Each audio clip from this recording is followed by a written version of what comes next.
Hi everyone, my name is David, and this afternoon I'm going to be running a session of Bite Me. Bite Me is a Powered by the Apocalypse game about werewolf pack dynamics. It's been designed by Becky Anderson, one half of Black Armada Studios, responsible for Lovecraft-esque, one of their previous games, amongst some other things. This game has just recently successfully kickstarted. So if you're interested in finding out more about it, you can still check out the Kickstarter for further details on there, and the finished game itself will be available at some point in the future. As I say, this is a game about werewolf pack dynamics. The players are all members of a werewolf pack, in this instance based up in a small town in Oregon, up in the Pacific Northwest of America. In a moment I'll get all of the players to introduce themselves, and then we'll go around and introduce characters and have a little bit of a recap on the story so far. So yes, also this game is being run as part of the Gauntlet Hangouts. The Gauntlet is an online role-playing game community specifically focused around indie role-playing games, everything from sort of OSR to story games and everything in between. The community sort of produces several different bits and pieces. We have a series of podcasts which are really interesting. There's a monthly independent gaming zine called Codex, which has some great stuff in it, both new sort of short form games and additional material for existing games. So it's worth checking out. It just launched a set of forums as well as some interesting conversations going on. So if you're interested in any of that, you can visit the Gauntlet website at gauntlet-rpg.com and find more information about everything we do there, including how to sign up for games like this. So yeah, as I said, my name is David. I use he/him pronouns. I'm based in the UK, yeah, if you can just all just introduce yourself, and then we'll go through and do a quick character recap. Oh, sorry, I'll go through in a character keeper order as usual. So yeah, if we can start with yourself, Alex. Sure thing. Hi, my name is Alex. I go by he/him. I am located in Stockholm, Sweden. And we'll do the characters on the next round, right? Then that's all about me for now. Hi, I'm Wade. I go by he/him, and I'm from Saskatchewan in Canada. Hi, I'm Kyle, he/him. I'm in Georgia, United States. Hi, I'm Rob. I use he/him pronouns, and I'm based in Scotland in the UK. Brilliant. Thanks very much. Yeah, so next piece, just before we start getting into the play side of things itself, I'm just going to, the usual blurb on safety tools that we will be playing with in the game today. As I mentioned, this is a game about werewolves. There is a sort of an element of horror, violence, as well as some sort of some of the moves in this specifically play on tropes of domination and control, and loss of control. So there's some sort of areas here that can be sensitive areas for people. And in order to ensure that everyone has a good time, there are a couple of safety tools we have in place as part of Gauntlet games. So primarily the underlining thing that we have as part of the Gauntlet community is the inclusivity policy, and this is basically just to say, the shortened version of it, again, full details are at the website, is that we are all here to play games. So we're going to treat each other as friends. We're going to look out for each other's well-being, treat each other with respect and kindness. All that sort of stuff that should hopefully be go without saying, but we're saying it nonetheless. As well as that, we have a couple of tools we've kind of off offline we've had a sort of discussion about the content and the tone of this game and the sort of subject matter that comes up, and we've put in place some lines and veils. The way lines and veils work, lines are essentially subject matter that we just aren't interested in exploring in this game, so they're off the table. We won't bring them up in play as part of characters' backstories, anything like that. They're just things that we won't deal with. Veils are things where the content might is something we might feature as part of the game, but we might fade away, fade to black when that happens. We might just allude to it, have it happen off screen, however it works. And examples of the things that we've got veiled here are things like graphic sexual content and graphic violent content that we might just say, well, no, we don't necessarily want a bow description of every sort of grisly detail as someone is taken out in a fight or what have you. On top of that, we have a couple of tools that we use. We're using in this the script change tool by Brie Bo Sheldon, which is essentially a way, but we can kind of control the flow of scenes to ensure that we kind of deal with the subject matter in a way that is sorry, what's the word I'm looking for? That sort of respects people's feelings on it and lets us approach it safely. I will just give a very brief overview on this. The main controls that we have as part of this are pause. Pause is you can use it when literally just that, when we just want to take a moment and say, okay, before we go any further with this scene, can we have a quick discussion about this and where we're going to go with it, or whatever. Or even just if a scene is getting particularly intense and you just want to take a moment before carrying on with it, anything like that, we can just say pause, and we will take a moment to just address that. Rewind can be used when maybe a scene's gone in a direction that you now realize you're not that happy with, for whatever reason. It might just be sort of tonally, you don't feel like it's going into an interesting place, or it might be it's going into some area you didn't think it was going to and you're not happy with. If we hit rewind, we'll just step back a little bit in the scene, work out how we're going to go forward and do it a little bit differently, and then carry on. And fast forward is used when, this is sort of similar really to the veil, when you don't want to dwell on something in the scene. You say, can we just skip until this bit of the scene is done, and we'll carry on from there. There's a couple of other ones as well so instant replay we can use just to, if we want to kind of go back over what happened in a scene and clarify it. For instance, say, okay, I know that was a kind of a confusing scene, a lot of stuff happened. Am I right that X person did this to Y? Those sort of questions. Or just if you think, okay, that was really cool, I like what happened there, that's also something we can use instant replay for. If you just want to kind of say, okay, I really liked what happened there.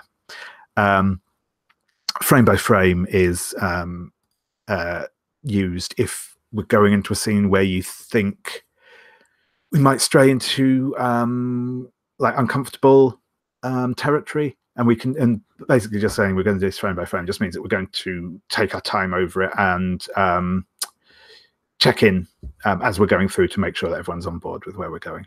So those are all available there for you to use. There's a PDF in our shared folder if you want to check those out.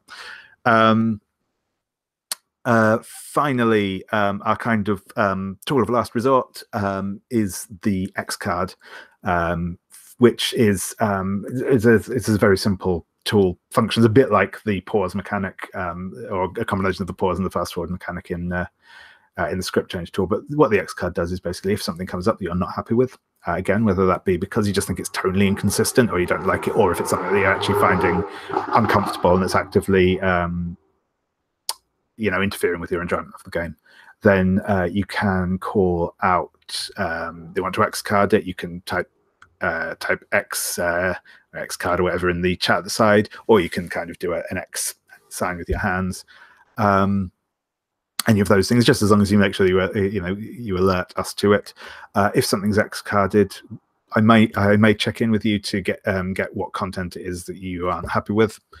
We will we'll then kind of move on. We'll skip over the part of the scene. We'll remove that content from the scene, however it works out. And then we'll then carry on. You'll never be asked to justify why you want to X something. That's perfectly fine. If you use the X card, we will understand that that's just something you don't want, and we don't have a discussion about it. That's fine. I may need to ask you to clarify exactly what content is you're unhappy with it, so we can avoid tripping over it again in future if it's not obvious from the context. And yeah, I think that's about it. Oh yeah, just on as well, if the X card gets used on sort of content you've introduced, don't take that as a personal judgment. It's these things happen. We don't always know exactly what's going to be uncomfortable for someone until it's happened, unfortunately. So there's no need to apologize, no need to sort of justify your decision in the first place. We just, if something's X card, we deal with it, we move on. That's it, end of story. Okay, so after that discussion, it's time for us to introduce our characters. And if you can introduce your character in a brief recap on what happened to them last time.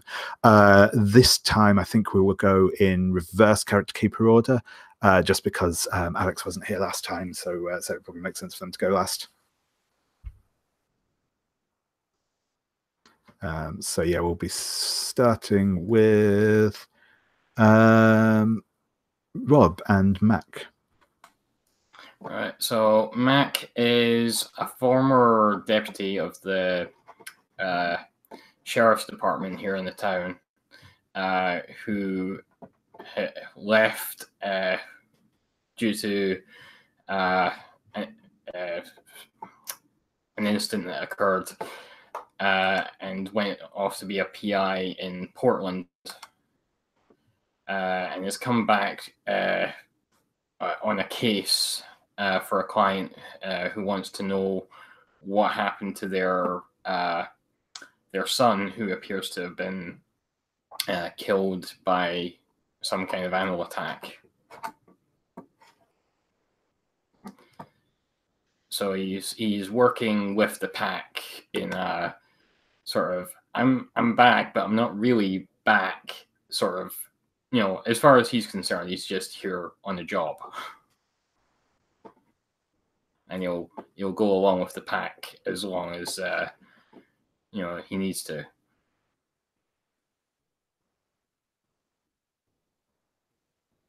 think that's everything. All right. I'm playing Colt. He's the Cub, the newest member of the pack. He sort of was tagging along for the player who can't make it to this session's investigations, and ended up hearing about the big fight that we ended last session on, and just sort of running in.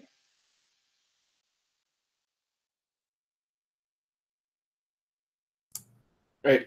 I am playing Ash. He's sort of a rugged, tough guy, outdoorsman guide, and he's the enforcer of the pack. What might well come up is in backstory, he was convinced to eliminate the Alpha's partner because she was causing too much trouble.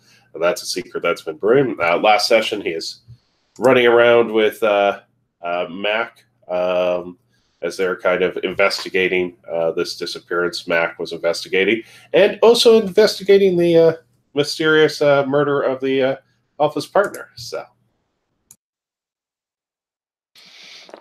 all right. Well, I'm playing Devora. They're the local bookshop keeper. I'm guessing mostly sells tourist guides and maps of the area. They're the Howl of the pack, kind of like the spiritual advisor. And, well, it happens so that I might have a secret or two that I know, which could be related to some of the murders that we're investigating. Also, Devora was absent during the last happenings for unknown reasons so far. Yeah, brilliant. And yes, as was alluded to in what we've just heard, we ended last time. A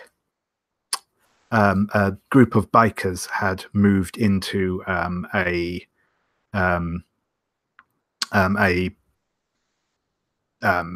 bar, roadhouse, truck stop place just outside of town, Donnelly's. These bikers are the Howling Wolf Motorcycle Club, and it quickly became apparent to various members of the pack that these bikers are also werewolves.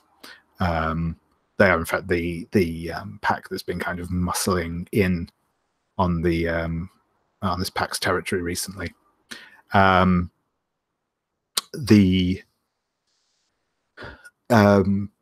In two separate groups, the pack tracked down a contingent of these of the Howling Wolf MC who were assaulting or preparing to assault the Rangers station where the pack alpha Evelyn Moore was based. And as we left it last time, yes, they just made contact with the with these rival werewolves. They just got stuck into the fray, and though Mac had been shot by an unknown interloper, but the battle was just unfolding. So I will just wait one moment for Alex to return, and then we will get kicked off back into the action.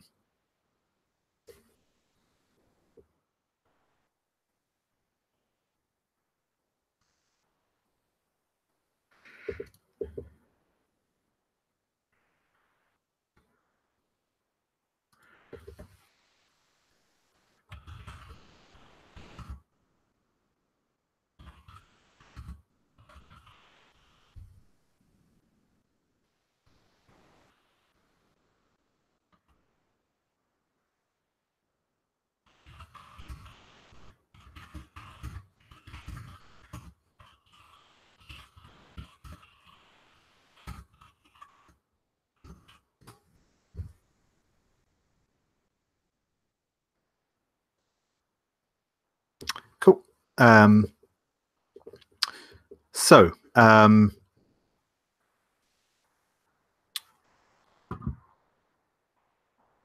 think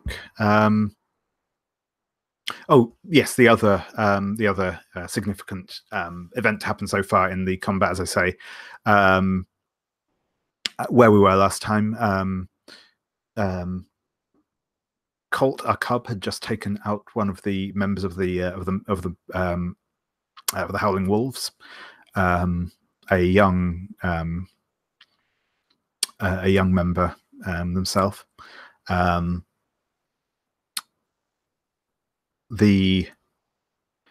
I said, Mac had been shot by an unknown sniper, and was being protected by Ash. And the Doug, the Grey Pelt, an older, seasoned member of the pack, in fact, a former alpha of the pack, had faced down one of the rival werewolves, attempting to dominate them and run them out of this territory, but the younger, stronger werewolf hadn't given in to his threats and had grievously wounded Doug, who is still unconscious after being mauled and thrown against a tree. I'm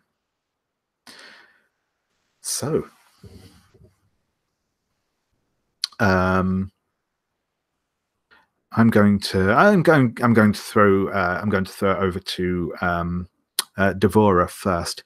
Do you want to make your appearance on the scene yet, or do you want to see things play out a little bit first? Yeah, let's play it a bit first. I have some ideas, but I want to see how the others will react to the cliffhanger. Certainly. Okay. So I think we will see Colt. You've obviously just seen you've just seen Doug, who's been taking care of you up until this point, viciously mauled by this large, strong werewolf in front of you. What are you going to do?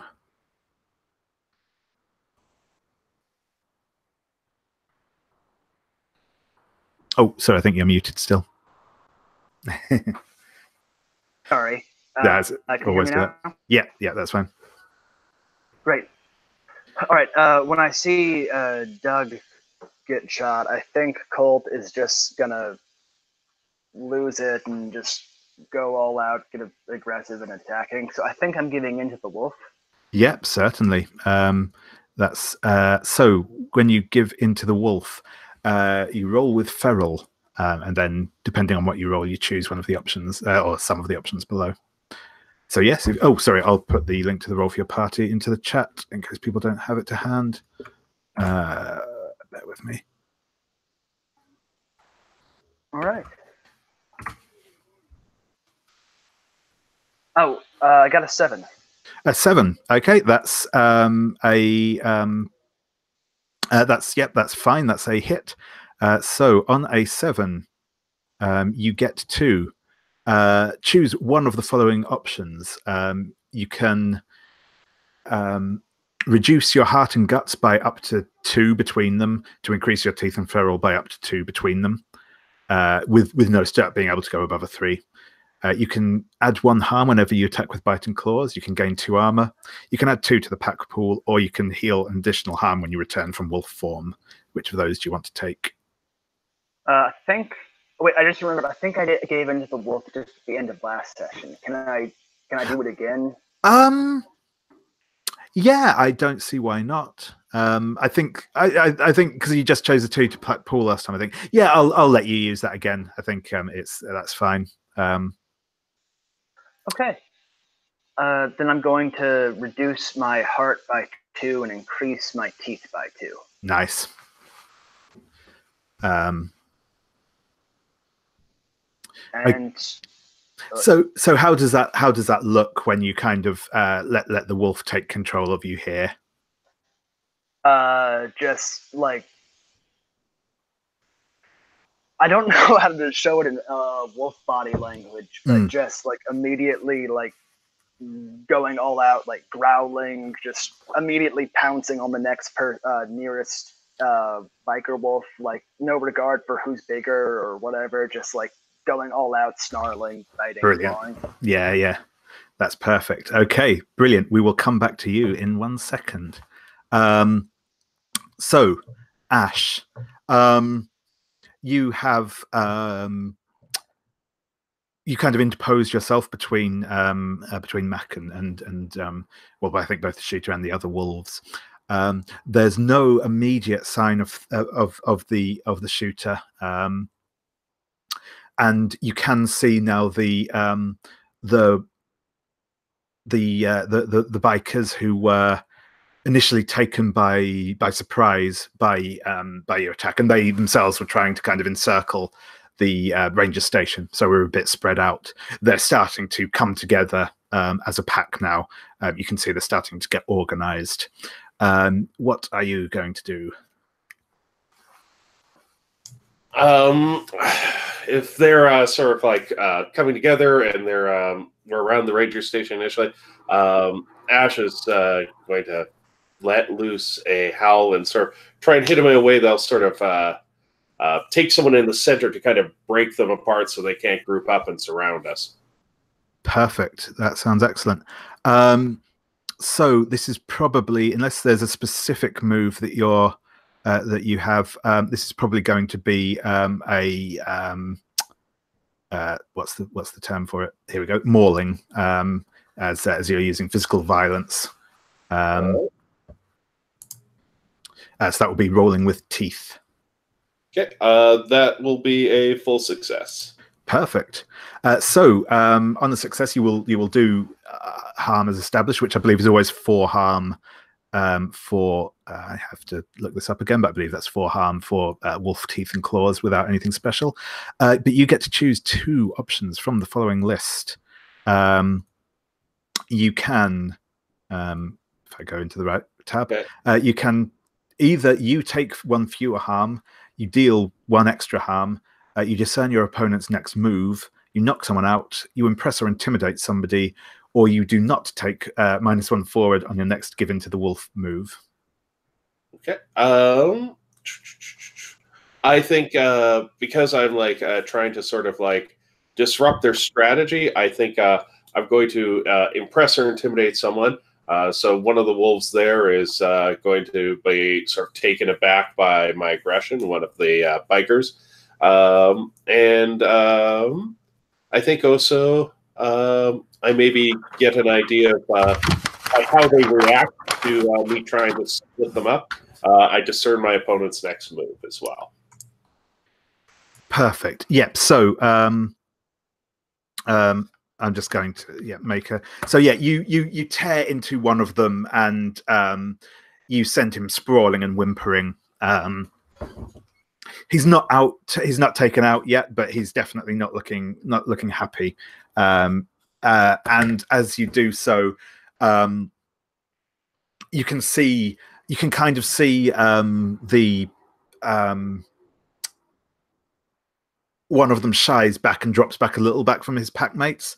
They don't seem to be quite as coherent a pack as you are, and that's sort of also that ties into kind of what you learn about them. You think one of the things that was established last time is that the larger wolf here is clearly like leading this group of wolves in their attack, but he is not the alpha. And this pack isn't as well disciplined, as well bonded as yours. So kind of now that they have been counterattacked, they're just focusing on lashing back at you, and rather than carrying on with their mission sort of thing.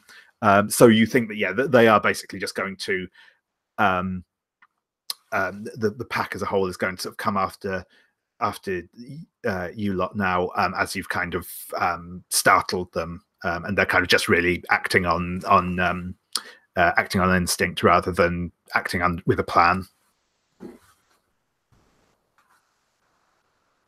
Makes sense. Cool. Mac, you've taken you've taken a bullet from an unknown sniper at the moment, but it hurts a lot. In fact, it possibly hurts a bit more than it should. You can sort of feel the wound burning a little, but you are still perfectly capable. You're powerful. You're a wolf. You're still acting at full efficiency. What are you going to do? So, are they still shooting? Does it seem like they're still shooting? No, you've not heard any further shots yet. So as far as you can tell about it, they've only fired twice. The one that got you and one that sort of went nearby, but there haven't immediately been any follow-up shots.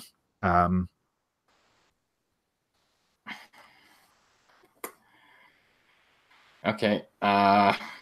Well, I think being shot is gonna kind of shake the reserve that Mac has had so far with regard to his wolfy nature. So I think I'm gonna give in to the wolf a bit, and then we'll see what I do next. Sounds good. So again, that's you roll with feral to give in to the wolf. Okay. Feral, I think it's at 0, isn't it? Yeah.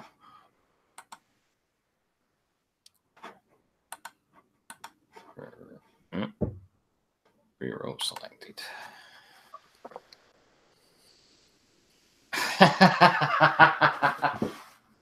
Yeah. So that's a 4. Yeah. So okay. So Mac is going to the other of you who are already sort of in the mix with these the biker wolves will just see as Mac comes out of the tree line like a bullet, and he plows into one of the enemy wolves, bowls him over. They both sort of go rolling across the ground a bit. Mac pins him down onto the ground and just sinks his teeth into the wolf's throat and rips, and there is a fountain of blood as he takes him out. Well, as I say, Devora, feel free to jump in as seems appropriate.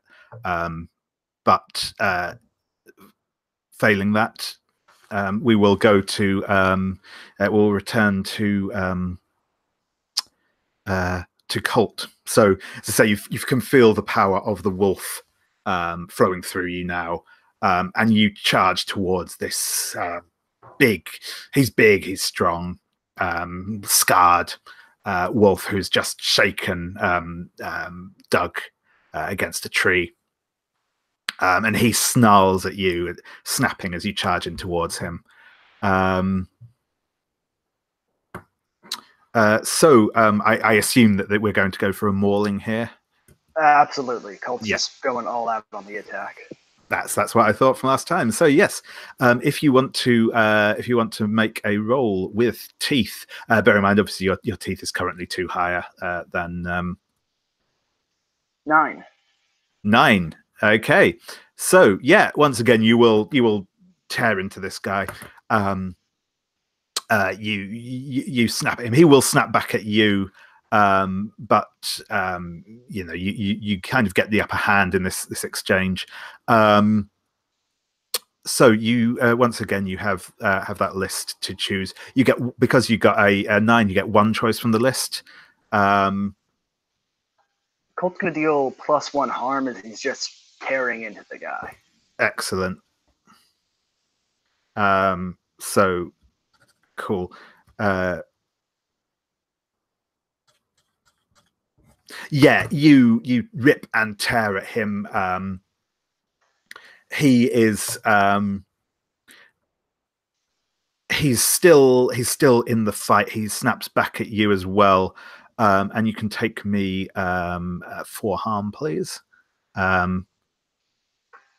Let's see. Sorry, I just need to get a bead on these still.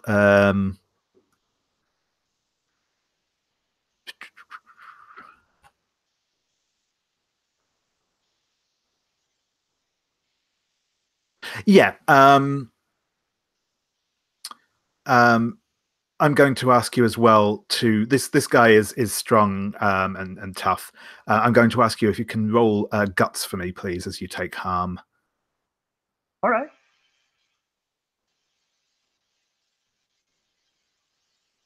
Ooh, I got a 3. A 3. Ooh dear. Okay. So, I think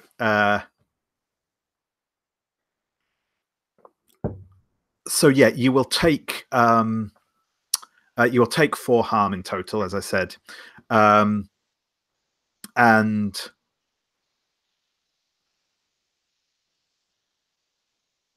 actually no, we'll just go with for the moment. You take 5 harm, but you're still in the fight,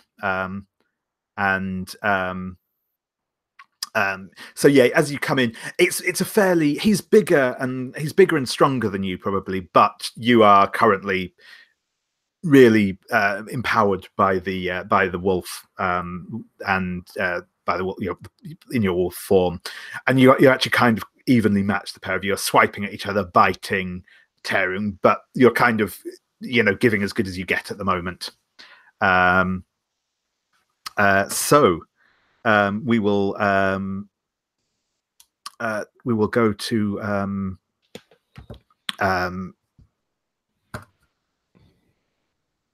Ash. You can kind of you're again you're sort of engaged in the middle of this pack as you see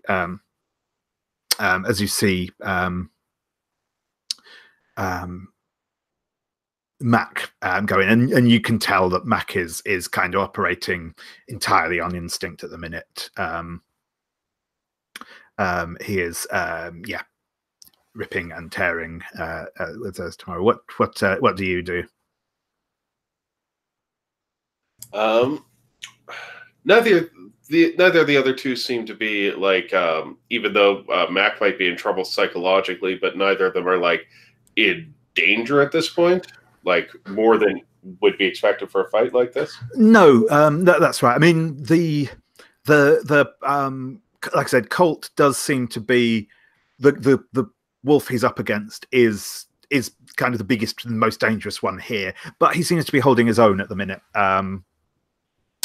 So yeah, he doesn't seem to be in an especially precarious bit. And yes, and Mac very much seems to have, in terms of the combat, definitely seems to have the upper hand at the minute.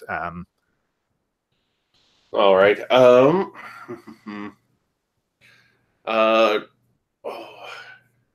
Trying to think of what I might do here. I guess I think I kind of like don't mind. Actually, I want to, because like giving into the wolf is one of our pack traditions, isn't it? Or like not giving into the wolf is one of our. Well, yes, not losing control to the wolf is one of the pack traditions. Yeah. I think I'm going to growl at Mac and sort of like bark at him or whatever to try like get him sort of pull himself together before he gets too out of control and he starts to become a bigger problem than these bikers. Sure thing. I think this is probably a dominate here. You're trying to get him to do something he objects to doing in his current state of mind. So okay, and that's plus teeth. Yep, that's right.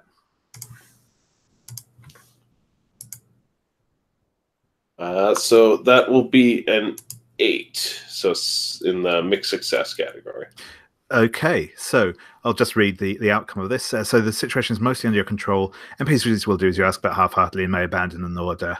Packmates get a -1 to disobey your current order if they wish to attempt it. Packmates who don't attempt to disobey can fill in a circle in the wolf-human track as appropriate. Yeah, so I think you will be able to snap Mac out of it.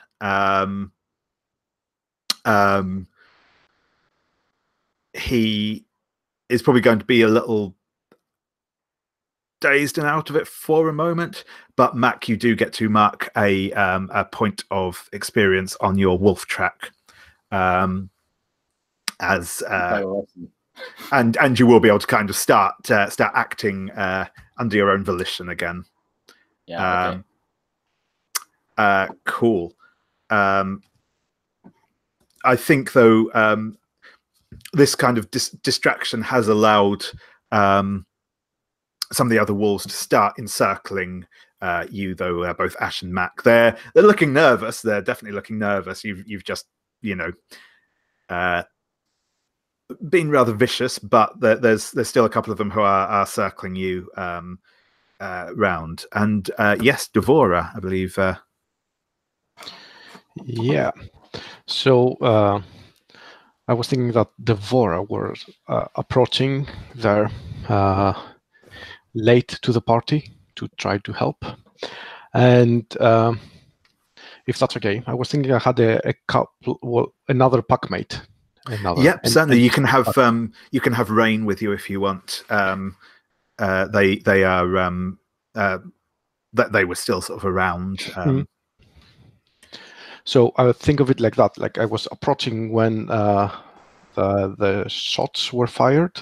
Yep. And I saw the injury. So what I did was kind of like turn around our traditions and order Rain, or tell Rain to go find the one that shot at our pack. We do have the tradition of like we stand together or we run together. And at this point, I want to split us. Yep. So I think Rain is. Are you both in wolf form at the moment, or no? I'm thinking like we're in a human form approaching, not wolf form yet. And Rain is going to shake their head and say, "No, we need to stick together on this. We can go after the shooter once we're done with the bikers." Yeah, we have more than one front to fight. This is the best option. Cause a distraction. Do something. Go. No, I'm not going to leave our brothers and sisters alone down there. Yes, that's why you should go there. I'm trying to silver tongue him. Cool. Yeah, no, that's fine. So I was going to say, that's essentially using dominate, but via persuasion rather than and coercion. I do have the silver tongue move. Yeah, that's cool. Because so I was going to say to activate the dominate move, you'd have needed to be a bit more forceful, but you have a way around that, so that's cool. No, that's perfect. So I hadn't looked at that move. So roll with heart. Yes, and that's a 9. 9. So I'll read the description maybe. When you attempt to persuade the packmate to comply with or ignore a tradition, roll plus heart. And 7 to 9 is if the packmate is an NPC, they do what you want, but with a complication. Okay, no, I can definitely work with that. So Rain, even in like human form, growls under their breath a little, but then says, "Fine," and they strip off their sort of coat and drop their trousers and flow out into their wolf form. They're kind of quite a dark grey wolf, and they run off into the trees, sort of at an angle from where the ranger station is, clearly scenting the air and sort of stalking off through the woods. And I will do a similar thing. I will change into the wolf and go into the fray. Yep, excellent. I will try to approach from the other side if our pack is surrounded right now. Just sure thing. From the back. So you've got about so just to kind of give a quick overview. You've probably got like 3. I think it's 3 wolves. 3 wolves. One of whom is already injured. Are surrounding Ash and Mac. And a little, not far, but a little distant away from them, Colt is facing down a big wolf. Then I think I will go to the aid of Colt. Certainly. We can run straight into that if you want to. So how are you approaching this big wolf, and what are you doing? Well, if it wasn't the big one, I would probably try to dominate them or scare them away. But this seems like it needs a more direct approach, I guess. So I will try to jump on them from behind. Yep, perfect. That will be mauling. So if you can roll with teeth for me, please. Teeth. That's a 6. Right. So what we I'll refer us back here. Colt, if you wish to, you can use the pack assist move. You can use this when at least 2 pack mates are acting together and following the alpha's orders or wishes, or in accordance with the traditions, which you are here. You can spend up to 3 points of pack to gain up to 3 to their roll. So in this instance, you could spend 1 point of pack to bring their roll up to a 7. If you can describe how you assist them as they come in. I can do that. I want to do that. I think Colt is just sort of all up in the other wolf's face, just distracting them and stuff, leaving up to the perfect opportunity for Devora to just surprise them. Yeah, brilliant.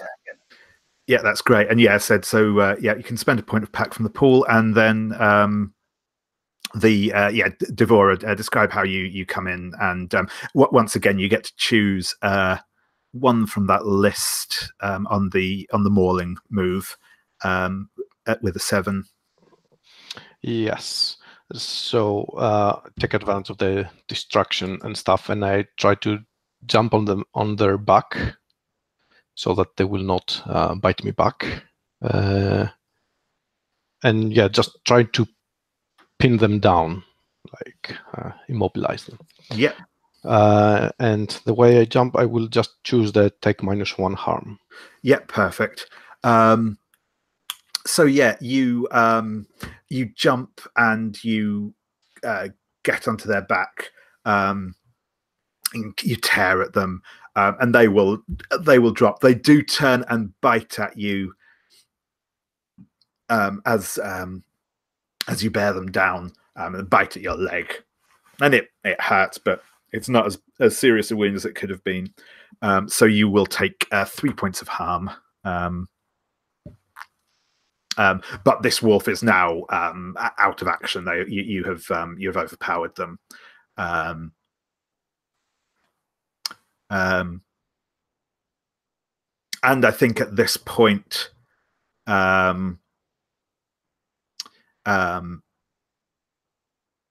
the big sort of timber wolf form of Evelyn is going to charge out of the ranger station, teeth snapping, and these bikers already seem to have been demoralized, especially by the lead being down. But the sight of a real full alpha bearing down on them is enough to cause them to break and flee.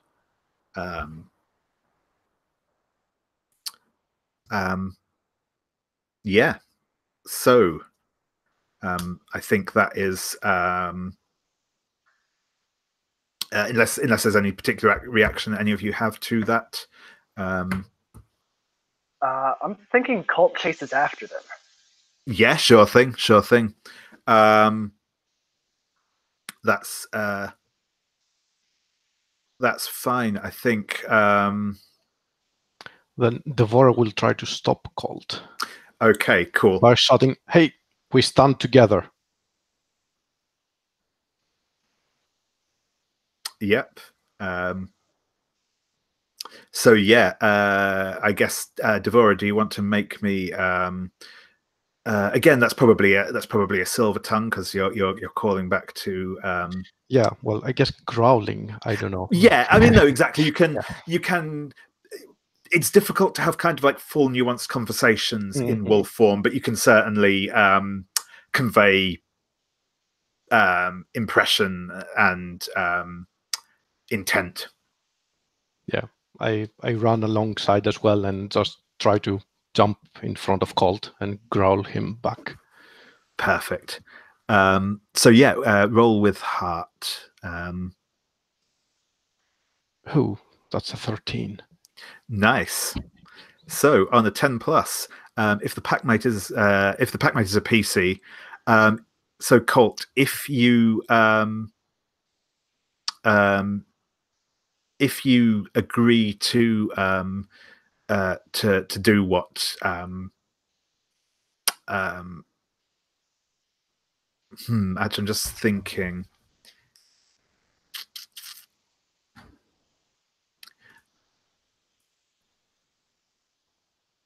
I think actually looking at it, this is probably more of a dominating this circumstance, because I think Silvertongue is more about getting them to follow a certain course of action, whereas this is really just to stop him. But I believe that still succeeds at a 10 or a 10 plus on teeth anyway, if I'm correct. Yes, and that felt like a significant. That felt like enough of a dominate move anyway, with the growling and pouncing. So I think that's sorry. Yeah, I think the move just fits slightly better. So yes, that means that Colt will have to stop and do what you say. Though Colt, you will take a tie on Devora. All right.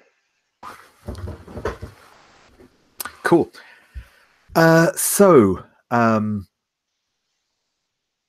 think, like I said, Evelyn has come out now in wolf form. She has sort of run probably a little. She's actually also probably chased the wolves a little bit, but not essentially to the edge of the clearing, where she will sort of charge up to there and then howl after them. But she's also clearly not going on the chasing them down. So Ash, Mac, what are you doing?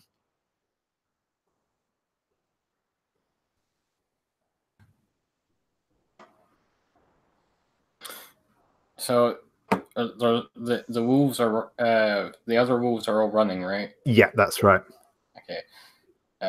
So I'm more concerned now about whoever's been shooting at us. So I'm gonna try and sniff and see if I can catch any sign of them. Perfect. Yeah. So if you would like to roll me, we'll go with that. Will be a harness the wolf. So yeah, if you can roll with feral, please. Because that went so well last time. That's neat. Okay, so yeah, you get to ask me one question from the list there. Where is the trail? Where is my prey? Yeah. Okay. So yeah, you kind of lost track of it earlier. You can scent the scent of the human now. They are. You can kind of pinpoint the direction it was in. It was further up into the woods, though. You can kind of actually, you can get their trail, but you can actually scent them as well. And from they're moving away fast. You suspect that they have got into some kind of vehicle and are driving away at this point. Okay, I've got their scent now. I'm probably it's right. Probably it doesn't smell immediately familiar. You don't recognize it particularly, but yes, you have got that scent now, and you will basically, because I believe you gain a +1 forward.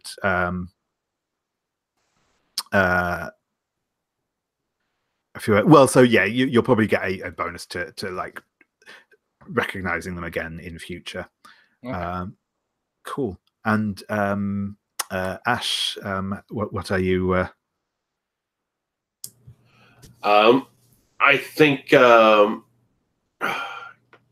to remember, did last session when we were being shot at, did Ash realize they were being shot at? I can't remember. Or yes, you didn't get a bead on exactly where or who it was, but you were aware that yeah, you were being shot at. Okay. Ash will probably honestly, Ash will probably come back up into human form, shout at the people who are running out to the edge of the clearing, and will say, "There's a man with a gun out there. form up. Let's all work as a pack because we don't want to be out here in the open, people. And look at Evelyn and like gesture towards inside the ranger station. Sure thing. Yeah. Oh, yeah, that's cool. You can do that. I think we'll take our 5-minute break here, as we've hit the hour pretty much dead on, and we will then deal with the fallout of this attack.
Okay, so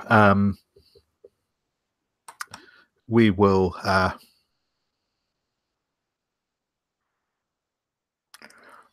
return to a kind of over the next few minutes while you get yourselves gathered up. You will the aftermath of this scene. You have one very, very dead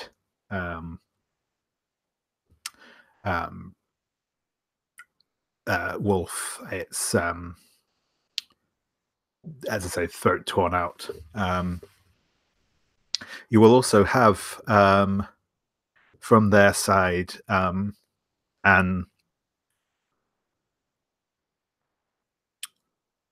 a still unconscious young man who that was the first person that Colt took out. You also have a very unconscious Doug, who will definitely need medical attention. And when you go out and do a bit of scouting for her, you will also you also find Rain has been shot. Again, not they're alive, but they have clearly taken one of these high-powered rifle bullets and out in the forest a little ways. The other wolves managed to flee the scene. Yeah,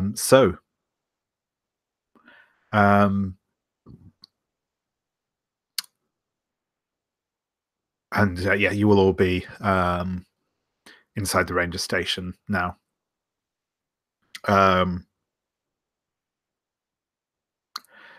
Evelyn has turned back to human form, and she is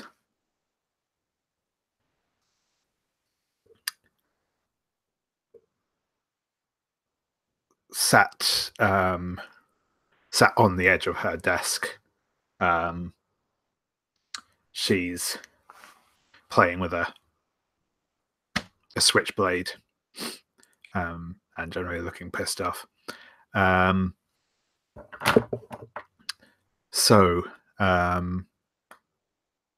Devora, what are you doing at the moment as we come back in on this scene? Yeah. So if I can retroactively have done something in the meantime, I'm thinking Devora has now changed to their human form. Yep. But they have some dried blood around their mouth, which I'm wiping. Yeah. Yeah. Oh, that's just as a bookkeeping question. When you revert from, oh yeah, that's a good point. Yeah, we'll do that. In fact, now one other bookkeeping point to note is when you return from wolf to human form, you heal 3 points of harm. You can't kind of keep switching backwards and forwards. It's essentially only harm you've taken since you last changed that you can heal back up. If you've been shot by silver. So yeah, in this instance, you will be able to heal that up, Mac. Though yeah, you will find when you manage to extract the bullet, or when the bullet pops out, so you heal back. It is clearly silver jacketed, though it doesn't seem to have specifically gotten around the regeneration at all. But yes, the other thing is we will check for heartbeats. So does anyone feel that they hit one or more of their heartbeats in that scene? Bearing in mind that in any one scene you can only gain at most 2 points of experience. But for each heartbeat you think you hit, or if you evinced one of the traditions, or sorry, one of the customs of the pack, part of the pack culture, use some slang, any of those things, we will also gain a point for that. So I'll just go through people in order. So Devora, do you feel like you? That's right. I will quickly flick to the section on XP.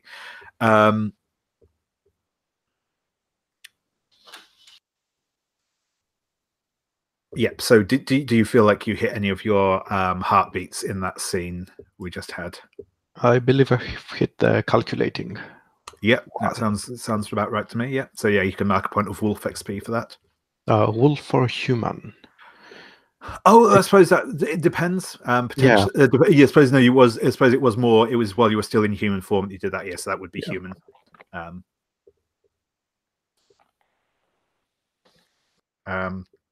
Yeah. So, Ash, how about yourself?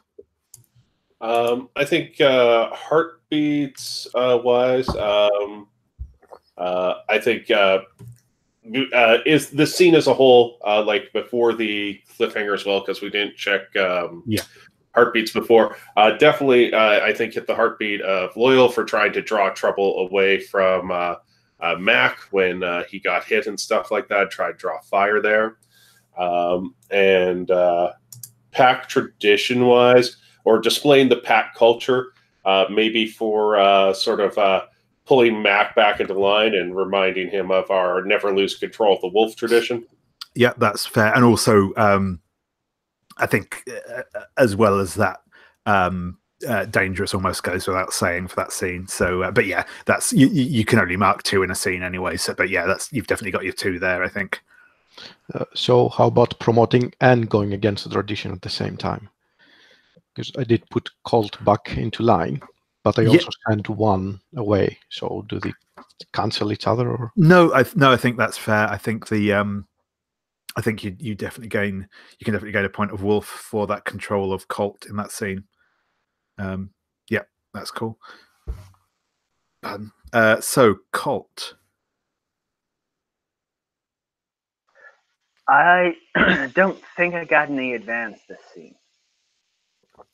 I don't know. I would say that you hit. You probably hit energetic, because I think you were quite eager and getting stuck in. So I think that probably counts. Okay.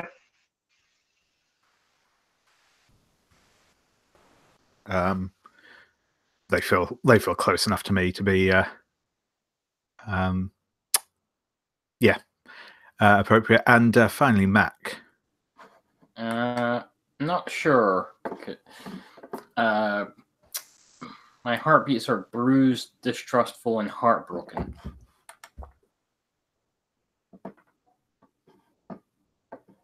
I'd say maybe distrustful in that scene, because I feel like you were quite aware of the snipers, and I think that could definitely play in. Sure. It feels close enough to me anyway. That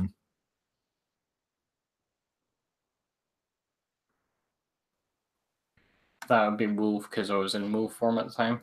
Yeah, that's correct. I will also just call out as we go into, before we go into the scene, this next scene, that specifically one of the things that you do get to mark XP for is sharing a moment of heartfelt camaraderie. So that's so yeah, just to go over them in detail. Again, they're on the play sheet, but whenever you play to your heartbeats, whenever you display your pack culture, when you gain a 4th tie against the same PC, when you share a moment of heartfelt camaraderie, or when a specific move says that you gain XP, is when you mark it. You can only mark 2 XP in total per scene, split between wolf and human, and you mark it depending on which one you're in. I think there's one move where it specifically says you get to choose which one you mark it against, but I don't remember which move that is off the top of my head. So right. So yes. Anyway, yeah, Devora, you said you've turned back into human form. Yeah, and wiping some blood around my mouth. And I want to retroactively having used Speak with Dead on the dead wolf. Yep, that's perfectly fine. Which, when you consume the flesh of the recently dead, roll plus heart. And Yep. then maybe get a bunch of questions to ask. Cool. So yes, yeah. 10, yeah. So can I keep these and ask them during that scene? Yes, certainly. Depending on how the dialogue goes now. So. Yep, certainly.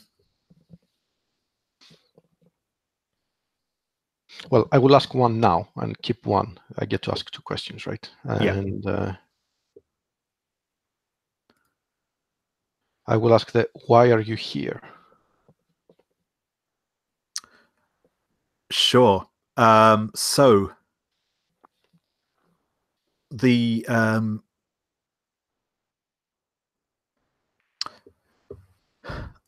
they are their pack has expanded essentially. Their alpha actually broke away from the existing pack that they were in further north, and he's leading them down south to find new territory. The land you have seems perfectly nice and suits their needs well. So yeah, that's why they're here.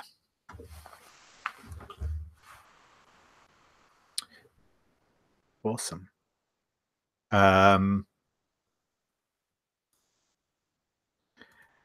Yeah, and I think because you've still got that hold on them, you've kind of got this image of a kind of spectral biker. He's I guess sort of middle-aged kind of guy, quite bulky, quite beefy. He's dressed in full sort of, leather jacket and big boots and a big chain hanging from his belt, all that sort of thing. And he's kind of going to be, at least to your eyes, kind of leaning back up against the wall, arms folded, looking surly.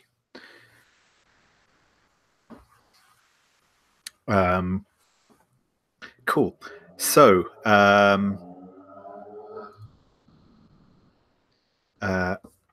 Ash, how about you? What are you doing, sort of in the ranger station or thereabouts, as we come back in? Well, I'm already back in human form. I think as sort of we're coming back in, I'm probably mid conversation with Evelyn, or talking to Evelyn, basically saying, they hit us. We need to form up, hit back hard. Don't give them any time to recover.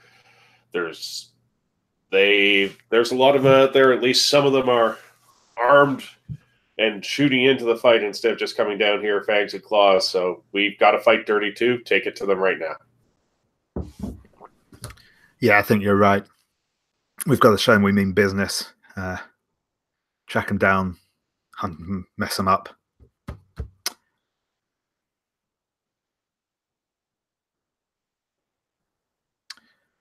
But what about Doug? I mean, he's bleeding. Doug? Yeah. I suppose we should get him seen to, him and Rain.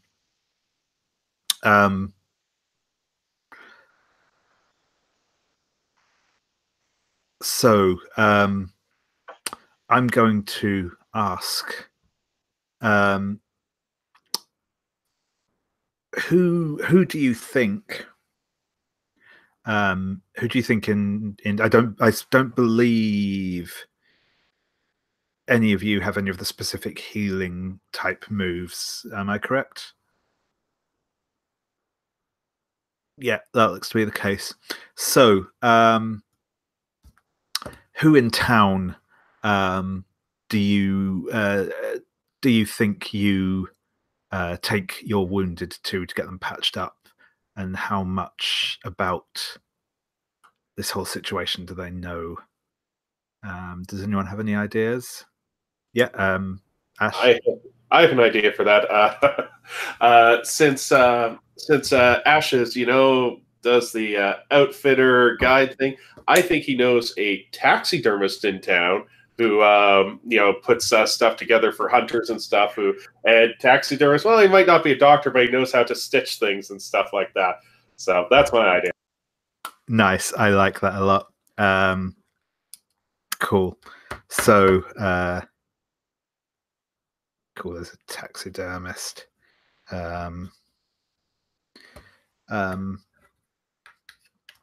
I think we will call.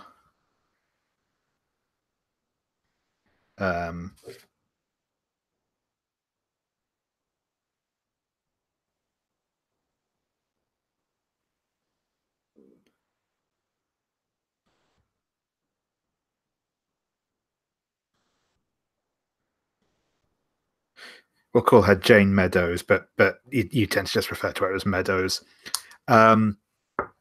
So she obviously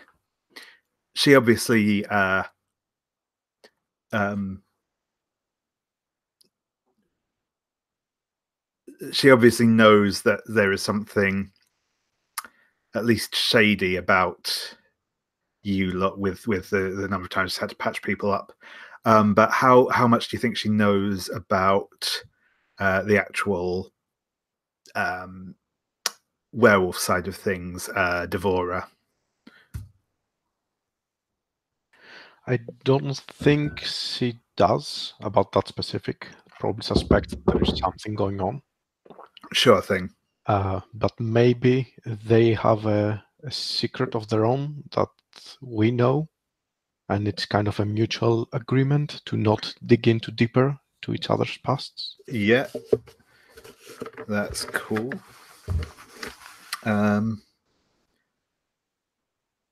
Yeah.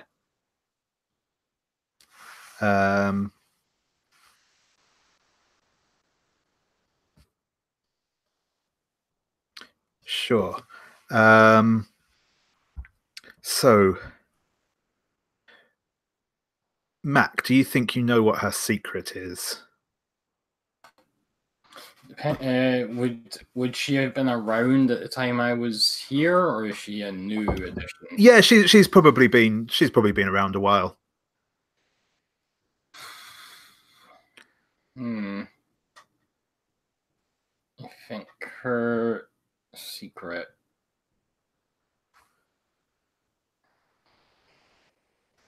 Ooh. I probably would know what her secret is. I just can't think what That's secret fine. is at this point. Yeah, no, that's fine. So yeah, I will.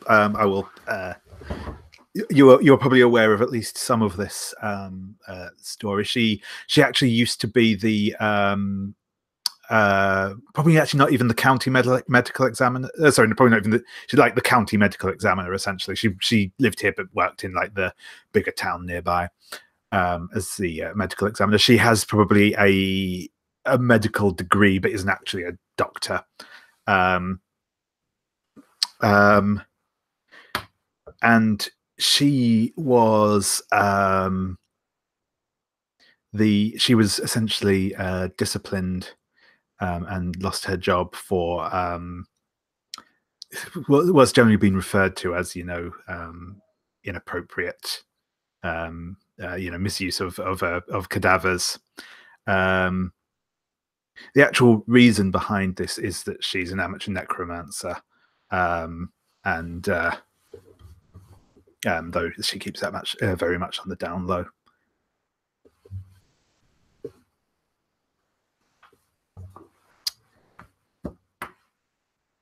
Brilliant. Okay, so Evelyn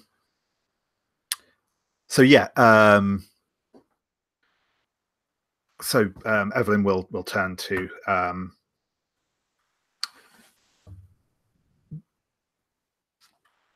we'll turn to Ash and say, yeah, I guess get Meadows on the phone. See if she can do a house call. Otherwise, you'll have to take them down to her. And she looks, said, yeah, you'll need to get Rain and Doug to her. She looks over the others, the rest of you, and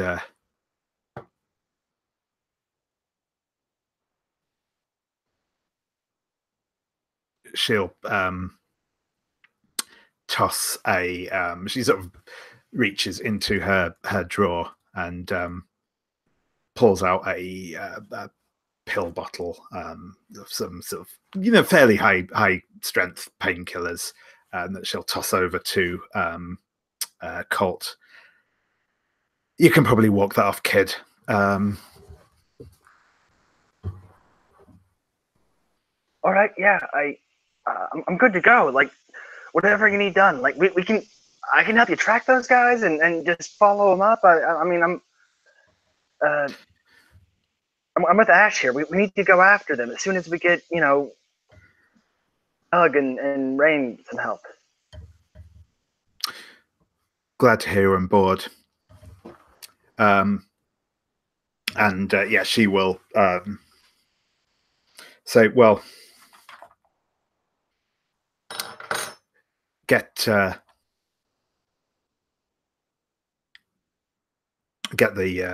sorted out. Grab something to eat, whatever you need here. We'll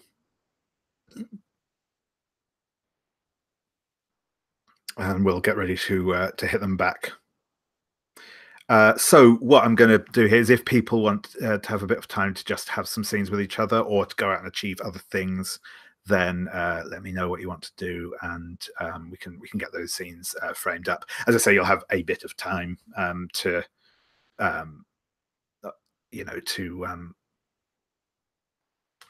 get stuff done, or just like chat amongst yourselves.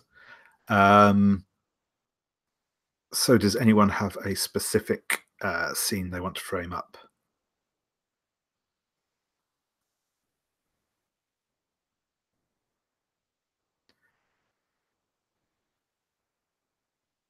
I'm thinking maybe if Meadows can't make a house call, maybe Ash can take one of the others with him to escort the wounded to her or whatever, and that could be a good scene with either Devora or Colt. I already did a bunch of scenes with Mac, so yeah, that sounds good. Devora or Colt with me to take the others for medical attention. Yeah, maybe Colt would make sense, as he showed interest in getting help for them. So sounds good. Makes sense. Do we want to jump into that scene now, or do we want to ask other people what they're doing first? Yeah, I mean, does anyone have any specific ideas of scenes they want to do, or? I would say that just before you leave for your to take the injured to the taxidermist, Mac, who's just been sitting doing some sort of meditation exercises, sort of cracks an eye open as and mumbles thanks to Ash on his way out. Ash will just nod and say, "Pack looks after pack." I grin. Nice. Yeah, so we'll fast forward. You get the probably in a somewhat indecorous state. You probably just have Rain and Doug loaded into the back of a pickup with a tarpaulin over them as you drive them down into town. Yeah, Meadows. She actually has her sort of. It's one of these where essentially she's got like the little storefront, but mostly it's house. A sort of little townhouse thing on the on the one of the main road in town, sort of thing.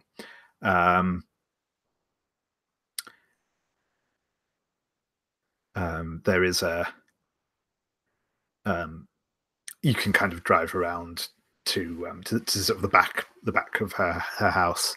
Can we take a moment to ask a question while we're in the car? Because I think Ash would maybe want to debrief Colt a bit after that fight. That's cool. Yeah, no, that's fine. Yeah. Yeah, I think as we're driving down, Ash will just like kind of ask Colt, and we'll sort of say, "Fighting's pretty easy when you're a wolf, isn't it?" Yeah, that's the first time I've been in a fight, like wolf or human, and that went well. I mean, except for the shots. I mean, but yeah. Yeah, I think for a lot of people, sort of the wolf sort of paves the way, makes it easy. It's harder to do what the other guys were doing. Be sitting out there on a hill in human form and line a shot up over someone and pull a trigger. Yeah, I mean, I imagine. Do you know how to shoot, Colt? No, I've never fired a gun. Maybe you should start learning. They're fighting dirty. We might have to too. If you think you're ready to do this type of thing on your own without the wolf to help you. I mean, okay, I got a little carried away out there, but I mean we had him on the run. We could have chased him down. Yeah, see, that's the thing, is the wolf's an asset, but you gotta use your human mind too. All right, I know we fight or run together. I'm sorry about that, Ash. Yeah, listen, kid. I know you want to seem all gung-ho and stuff, but this stuff gets complicated. It's okay for it to be complicated. Life is complicated. I don't know. This seems pretty simple so far. I mean, we've got these guys moving in on our stuff. We got to push them out. It seems simple enough. I think Ash has just got to kind of nod and just like let some silence sit uncomfortably for a while, just sort of glancing over at Colt a bit. I think he's trying to do the invite to spill by just like giving Colt enough uncomfortable silence to sort of keep him talking about something other than just his enthusiasm. Sorry, sure thing. So yeah, if you want to roll to provoke spill with, so that's with heart. Okay.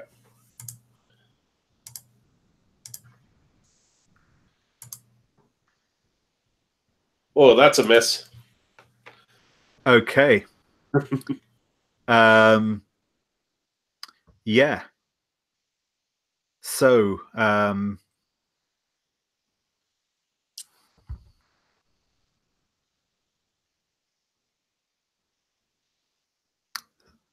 bear with me 1 sec.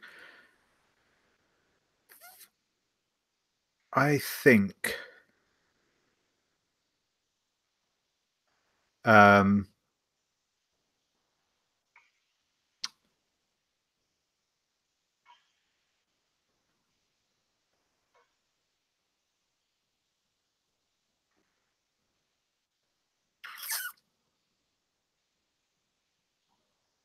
you are sort of coming into town at this point, and as you're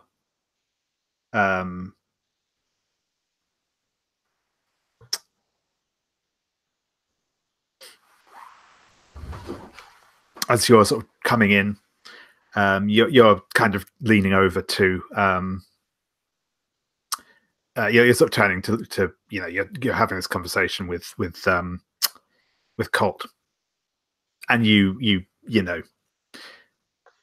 drive into town, and without realizing it, you kind of, it's those things you sort of notice you've done it, that you've driven through like the red light at the stop sign into town kind of thing, and there will just be that the flash of lights as the kind of sheriff's prowler pulls out behind you and waves you over to the side. Oh crap, Ash! It's the cops. What do we do? We say stay silent and say as little as possible, kid. As Ash will pull it over, roll down his window. Yeah, and it's actually the sheriff himself who comes over. He's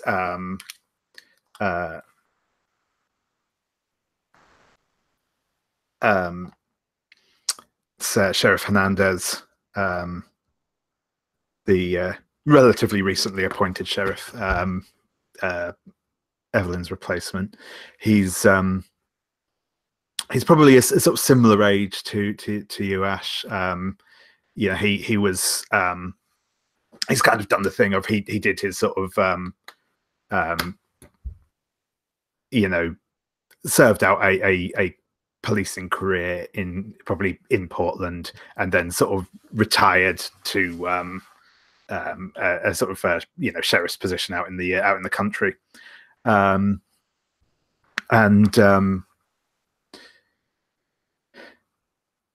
it says, Ash, try and be a little more careful with your driving, eh? Sorry, Sheriff. I'll be more attentive in the future. Glad to hear it. Now, as you're here, I know you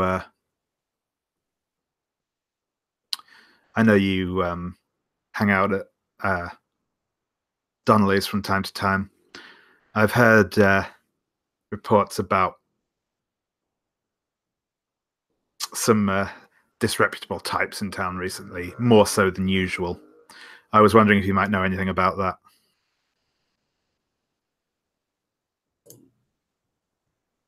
All kinds of disreputable types in there. Some new faces. Can't say I know anything much about them. I'm sure if you ask around at the bar, you might be able to know more. In there, saw some new faces. That's it. Yeah, well, I don't know what Donnelly puts in the drinks up there, but sure seems to affect people's memories. Well, then he just kind of taps the side of the truck a couple of times. I won't keep you any longer. You got places to be, I'm sure, but keep an eye out, okay? I'd hate to see you get tangled up in any trouble. Likewise, Sheriff.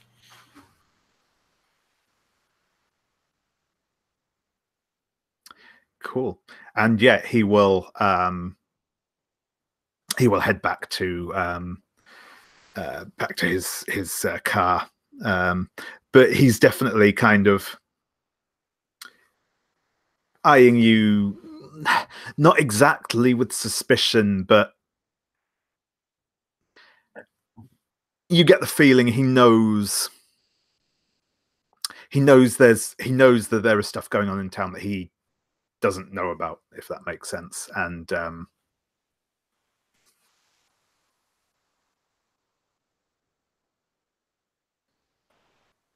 yeah, that makes perfect sense.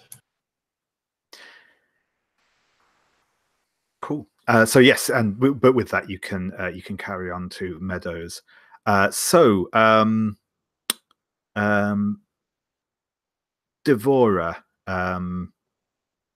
or Mac, is there a particular scene you want to have with the two of you, or separately?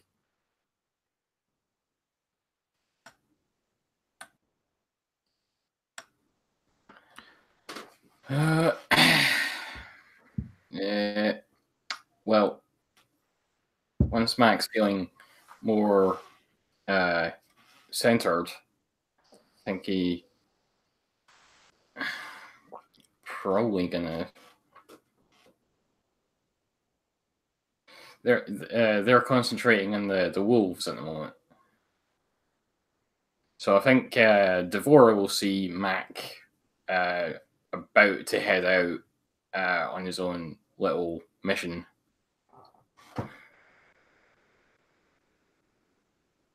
Something troubling you? Hope you're not abandoning us again. Still got a guy with a rifle out there who wants to complicate things for you. And I haven't checked the other scene. I got a little distracted before I could check out the other crime scene. Yeah, but there is a person with a gun out there, and you think it's wise to just go out there alone? I'm used to it. Come on. You're back now. At least for now. For a while. For I don't know how long.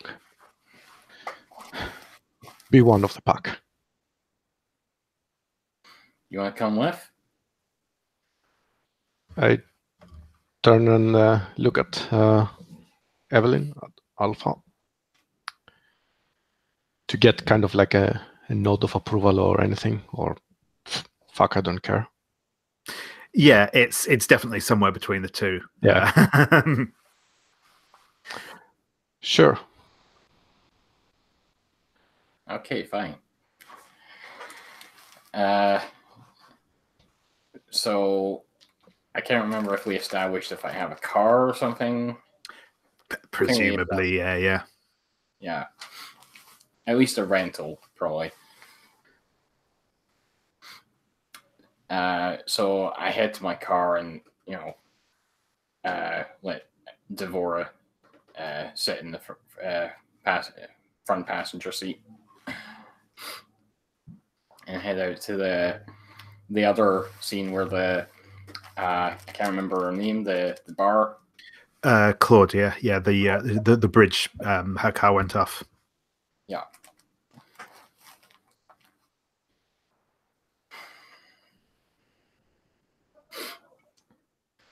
So, what do you have in mind? Well, I need to get to the bottom of this business. I got a kid. I got a guy that's whose mother wants to know what happened to him, and all the signs point to werewolf. So getting to the bottom of that and putting a lid in that isn't the best interest of all of us.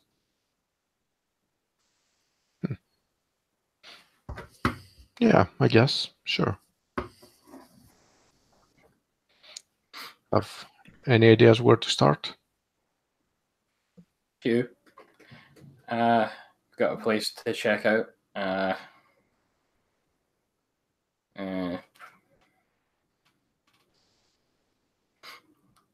How you been?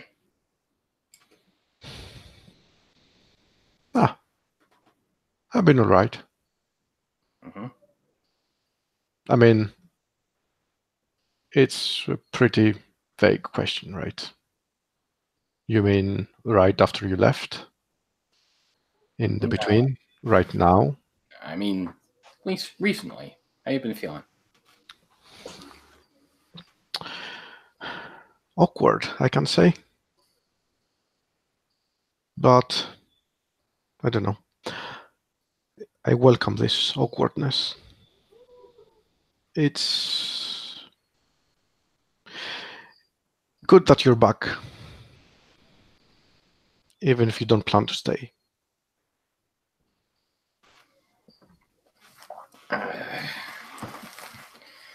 let's just sort out this mess at the moment that we've got at the moment, and we'll see.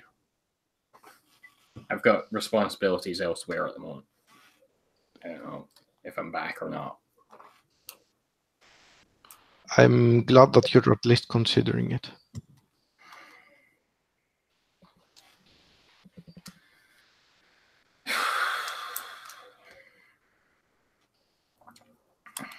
You know, I get it. It's not easy, and yeah, you don't have to do it now.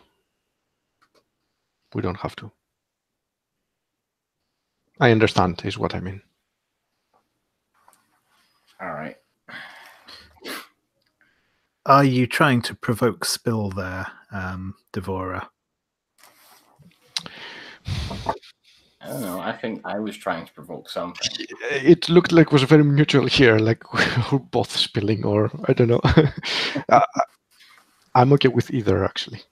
I mean, I did the provoke last time, so I'm okay with being provoked now. Yeah, sure. So yeah, if Mac, I mean, obviously there's you can choose to spill at any time, regardless. But if you want to roll to provoke spill, then Mac, then you can certainly roll with heart. Okay. My heart 0.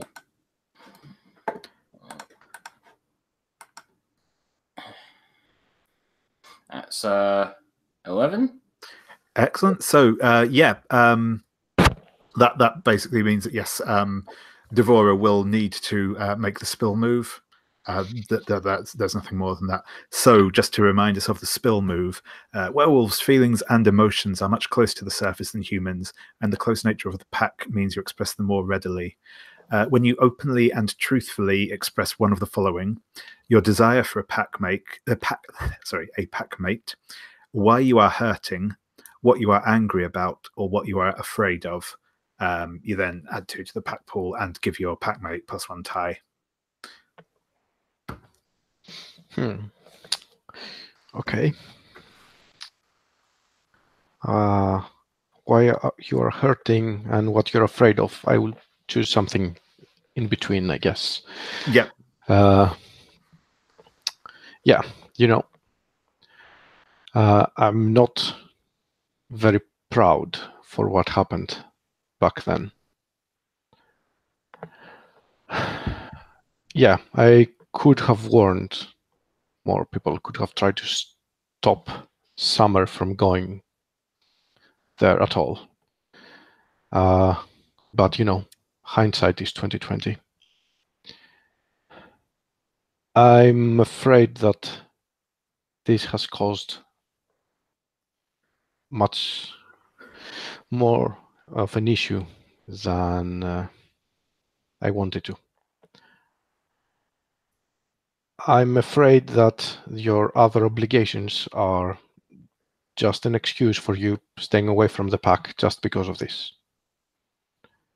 And to be honest, I think it would be better for you to be here, or maybe no. I would like for it to be better if you were here.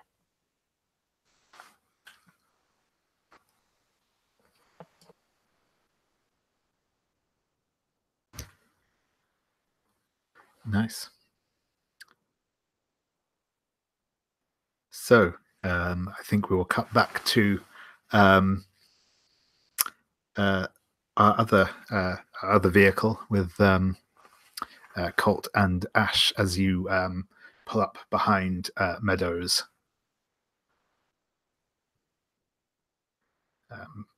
Place of business. She will be waiting in the in sort of her backyard for you. She's maybe in her 40s. She's got kind of, her hair is graying. It's pulled back into sort of a practical bun. She's got she is wearing overalls, basically, rather than sort of scrubs. They're a bit sort of heavy duty, more heavy duty. She's got a pair of quite durable looking gloves on, and she has essentially like one of those little pallet trolleys with her, and she sort of stood there, arms folded.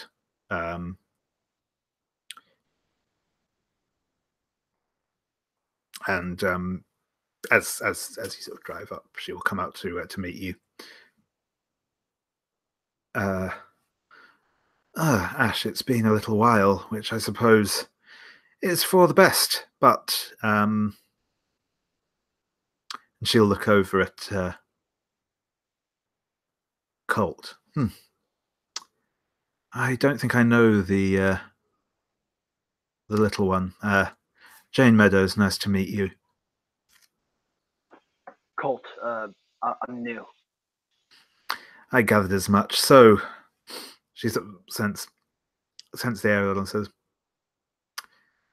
"You have a couple for me, I believe, in the back." Yeah, Ash will go and sort of roll the tarp back. Do they revert to human form when they're unconscious or injured, or are they a pair of wolves in the back of the truck? Yeah, so not necessarily. The sometimes they will revert back, sometimes not. I think probably by this point they have both reverted back to human. It's not always an instant thing, but yes, they have by this point. So yeah, they are a couple of naked people in the back of the truck. They've obviously healed up some from returning from wolf form, but they're still looking in a bad way, or at least they're still looking messed up. They're not necessarily they're not continuing to bleed. The bleeding has stopped. They're looking stable but not healthy. She will toss the pair of you a couple of those like disposable what's it called, nodgy suits, the sort of the sort of crime scene investigator type things, and say, put these on and give me a hand with them.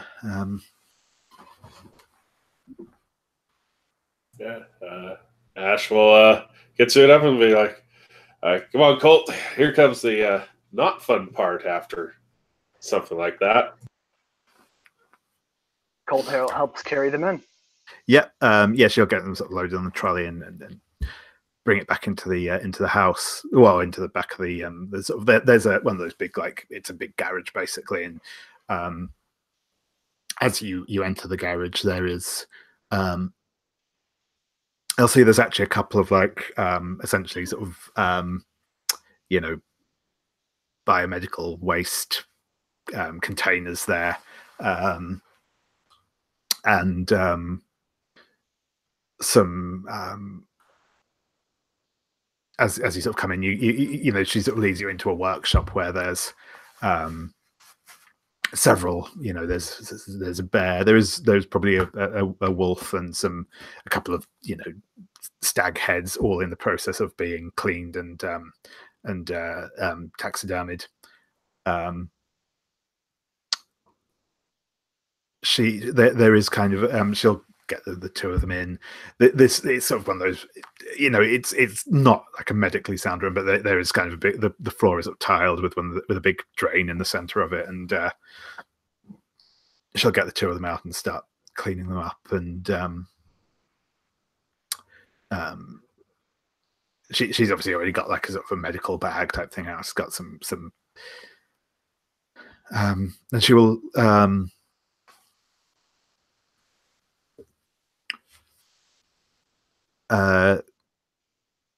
look over at you, Colt, and sort of give you a look up and down and say, because I think you've probably have been patched up back at the range station, but she'll say, "Well, get your shirt off, young man. I want to have a look at what they've done to you already.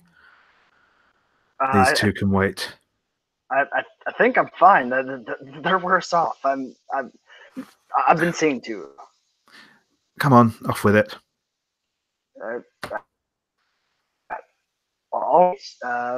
Colt takes the shirt off. Yep. She will quite carefully remove the dressing you've already got on you. She's got some sort of antiseptic that she kind of just swabs it down with a little bit and says, "This probably doesn't need stitches. Seems to be healing quite well. Another hunting accident, was it, Ash? You really do need to be more careful." I've got some lessons I need to teach the kid about firearms safety anyways. Very well. She will kind of put some fresh dressings on Colt, and say, "Well, let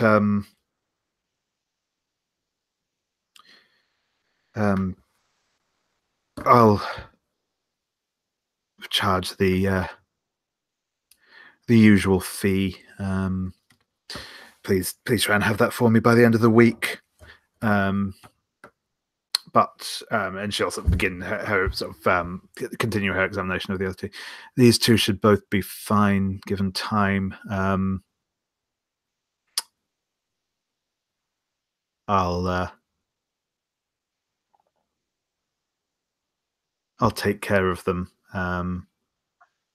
Just hypothetically, can you tell me anything about maybe what type of gun if you manage to pull a slug out of the one and maybe get me a caliber or such on the gun that did that'd be worth a little extra. Certainly. I can. She's going to say, "Well, if you're happy to wait about, I can try and I'll remove the see if I can remove the bullet now while you're here." She's going to kind of give it an appraising look, but say, "Certainly, someone serious. This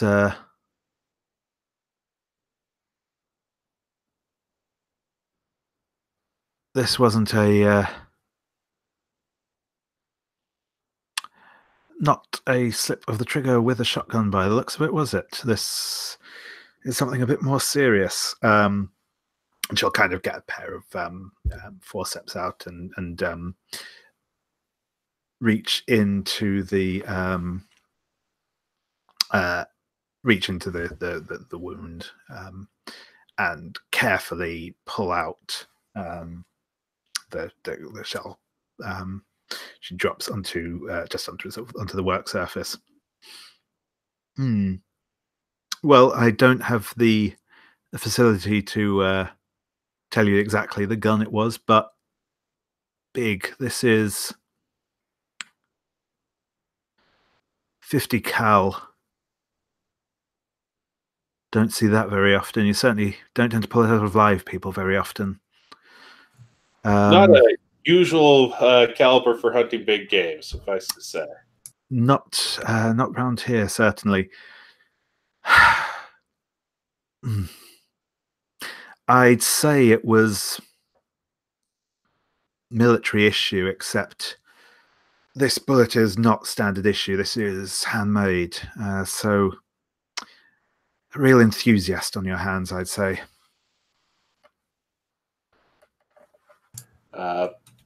If his hand anything unusual about the bullet, except it was handmade, is it? Metal's soft, but not as soft as lead. It's maintained its shape fairly well. And from the looks of it, I would say silver. Yeah, real enthusiast there. Indeed. Indeed,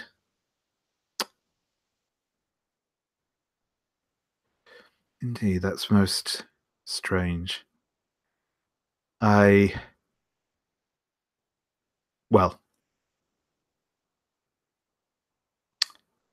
I will take care of them for you. If you do return over the next day or so, if you would be so kind as to give me a call before you try and ring my doorbell, that might be for the best. Understood. And Ash will grab a tissue or something, reach down to grab the bullet and say, mind if I take this with you? I think some people might like to see it. I'd rather not have it on my premises for longer than necessary, certainly. Sounds fair. Cool. And as you walk out and the door closes behind you, you can just feel for a moment an odd sort of, almost just like a tingle of electricity runs down both of your spines as you walk away. You're not quite sure what it is, but just kind of puts your hairs on edge a little bit. Oh crap! She knows. She knows, right? She has to know. Obvious. She's a friend called. We don't need to know how much she knows. She doesn't need to know how much we know. It's maybe best not to look into some things too deeply. All right then, I guess. Just think of her. She's moist. It's okay. Otherwise, do you think it'd be better to bring to a bunch of dry noses at a hospital? They're going to ask way more questions. We got to ask pretty much no questions, which is exactly what we want. It's okay. Yeah, okay. Perfect. Okay, we'll take another 5 minutes there, and then return.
Cool. So I think we will start back with our Devora and Mac, where we left them anyway, whilst Wade's returning.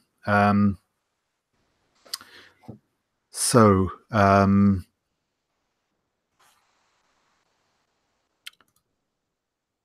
believe you were going to investigate the bridge, Mac. Yeah. Cool. So the bridge is one of those. You're like in the foothills of the mountains here. The town is and so it's one of these bridges where it's not that the bridge is raised particularly, but there is a bit of a drop off before, like there's sort of a bit of a weir situation going on underneath the bridge. So the sort of downriver side is a bit lower than the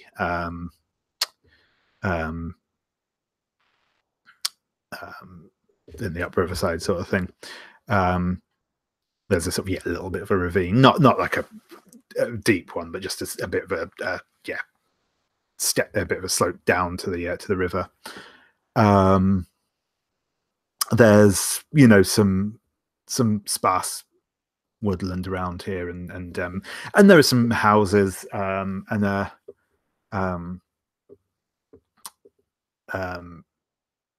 around, but it's there's nothing sort of particularly outstanding about this place. It's obviously on the drive back from from Donnelly's bar towards into town. Okay, so is there any sign left of the accident that occurred? There is there's probably a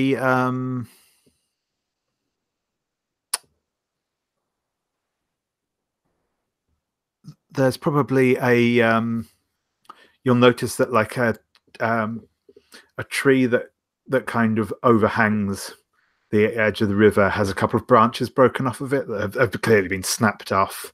And likewise, sort of as you stop the car and get out and look down, there's kind of some of the bank going down into the river has been damaged. There's not exactly tire tracks or anything. It's been a little while, but there's been plenty of rain, so it's there's nothing as obvious as that, but you can definitely see signs that this accident did take place here. So yeah, I'm looking around for anything that the police might have missed in their investigation, using both my using my werewolf senses to help. Certainly. So if you want to make a roll with Harness the Wolf, so if you want to roll with Feral, so Harness the Wolf is what I mean. Yeah. It's a 5. Okay. So you are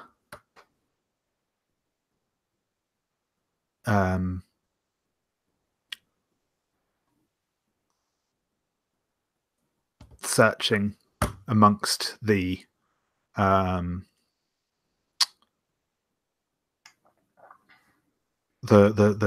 bushes. You kind of draw on the power on the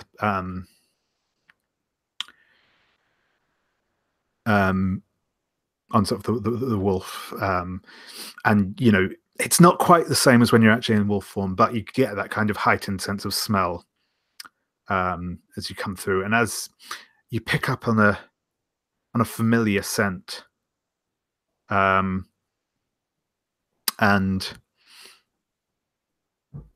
you find like just a rag, really, with some sort of oil stains on it. It's obviously the sort of thing that's been used for like carrying tools or doing something in a car. That's just caught like underneath a bush, basically. Nothing looks particularly significant about it. It's not like covered in bloodstains or anything like that.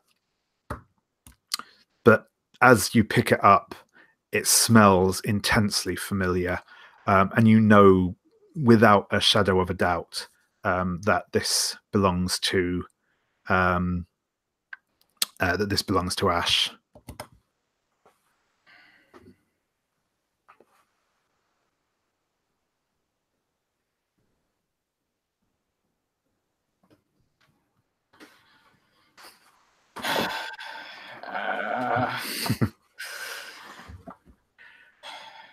Okay.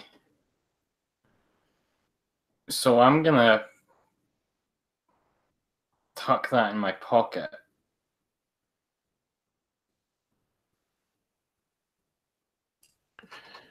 Found anything?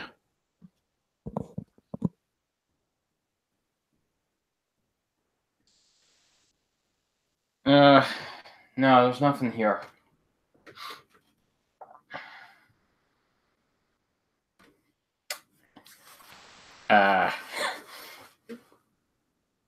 So let's see the other thing. We came upon the pack, David. We came upon the biker pack when we were investigating the place where the guy that I'm investigating about was killed. Right, so I've checked both of them. Sorry, yeah, that's right. Yeah, so the boy who was killed was found not far away from Donnelly's bar, just in the woods a little way, though. And I believe you did see that crime scene. Yes, that's where you kind of traced the other members of the Howling Wolf pack from. Obviously, also Claudia, who was murdered here, worked at Donnelly's. And you'd been working on the assumption that the two may have been linked.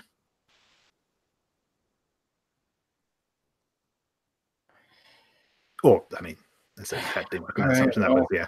That's a dead end. Let's go back and the others are probably be coming back soon. Ready to go moving these biker wolves. Do they have a gang name? Do they have a name that they're going by?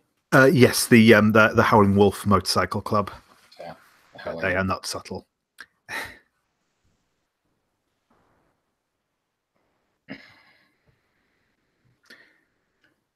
And yes, they'll be able to pick up at that Mac is being, hiding something.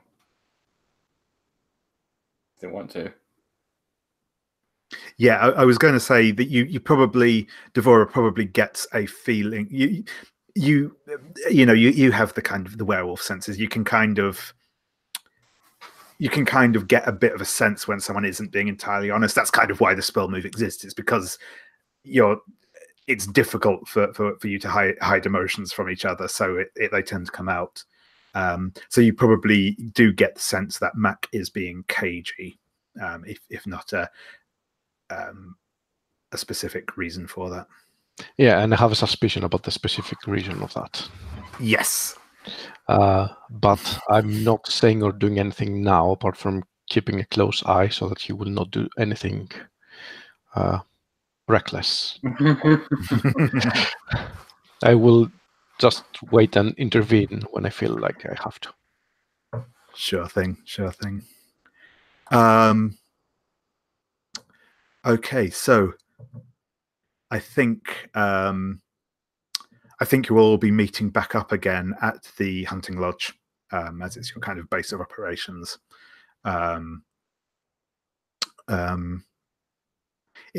again, unless there's anyone has a specific desire to go and do, but otherwise, I think we'll move things back to the hunting lodge. You'll both get back there at some point. So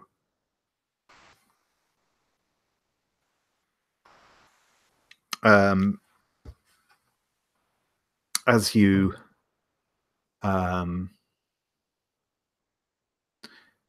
all make your way back to the hunting lodge, and you're kind of you're going to be making preparations for this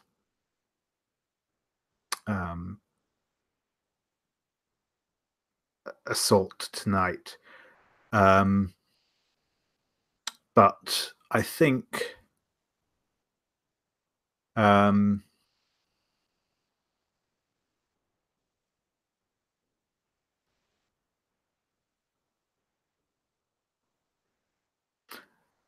I think we'll go through and do a quick. I'm going to ask each of you in turn. Again, I'll go in character keeper order. But what is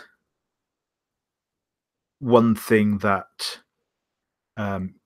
you as a pack sort of do before going out on a big hunt, a big mission like this one? And what is one thing we see your character do that lets us know how they feel about the mission as a whole? So Devora, if we can start with you. Yeah. What do we do as a pack? I think we gather up to have a meal together, but it's a very light meal, and it's also a vegetarian meal. It doesn't have any meat.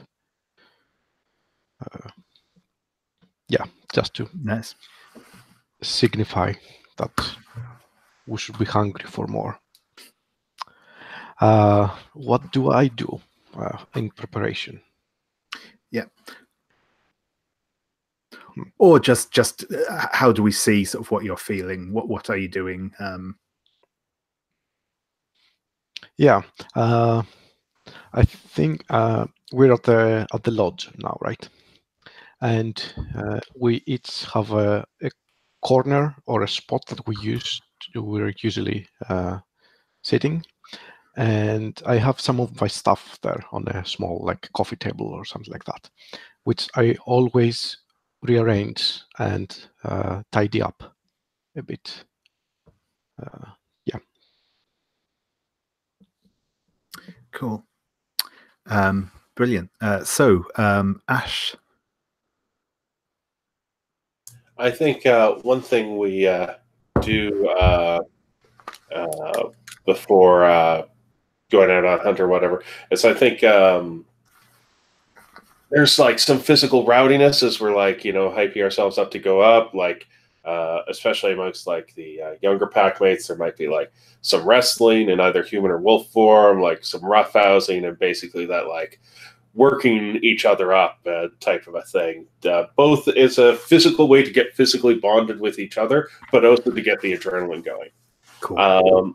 And I think one thing that sort of we see Ash do, probably before he comes up to the lodge, I think there's a shot of him back in his place or whatever he stops by on the way up, taking a look at that fragmented silver bullet they pulled out and going into his house and opening up a drawer and pulling out a half dozen silver shells and putting it in his pocket, because it's sort of he's prepared to fight dirty too. Nice. Cool. So yeah, Colt. I think one thing we do as a pack is the alpha just sort of gathers us all up and goes over the game plan. We're gonna go up this way. We're gonna go in these groups. hit him hard, so and so. And one thing Colt does alone is he's gonna take a moment out by himself out in the area surrounding the station. So like where Doug was shot and Rain, and just like sort of take a moment and like there's still some blood in the air or on the ground, and just sort of breathe in that smell, remind himself what he's doing this for. Nice.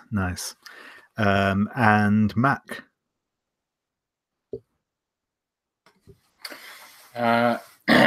So one thing the pack does, I think there's a lot of like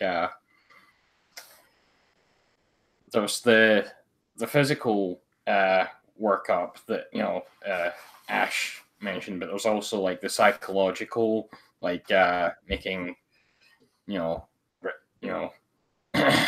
noises sort of thing, like howl. Not quite howling, but howling would be the crescendo sort of thing, but grunting and what McCready does on his own is he is cleaning his. He's taken.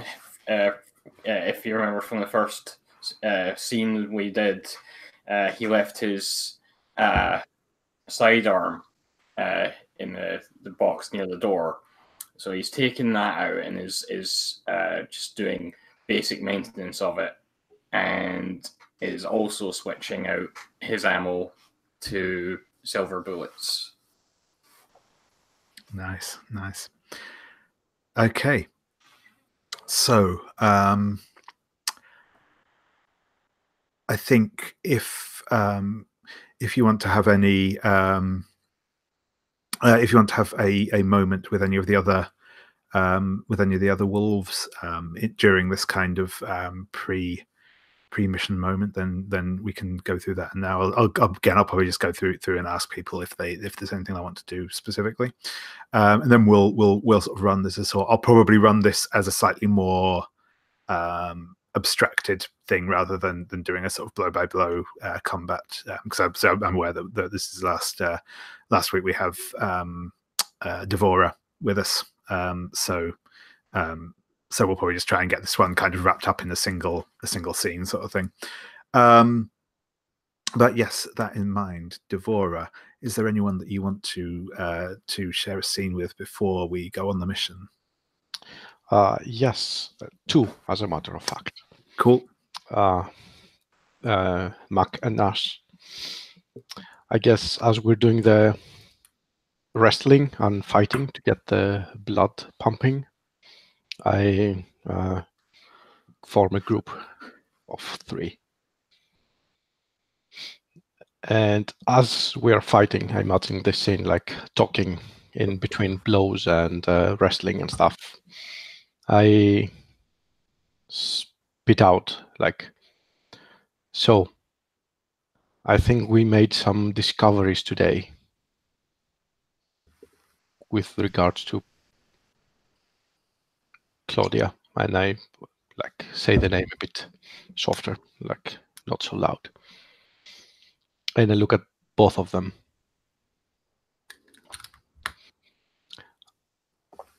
I think what we need to clear some things before going there.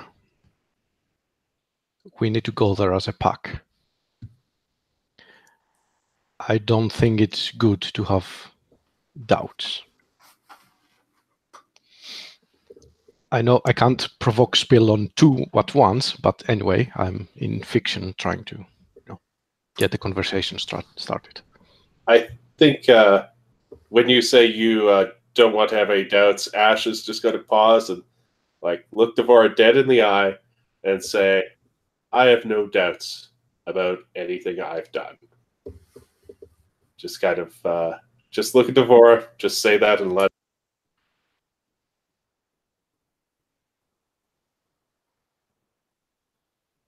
I pull out the rag that I found.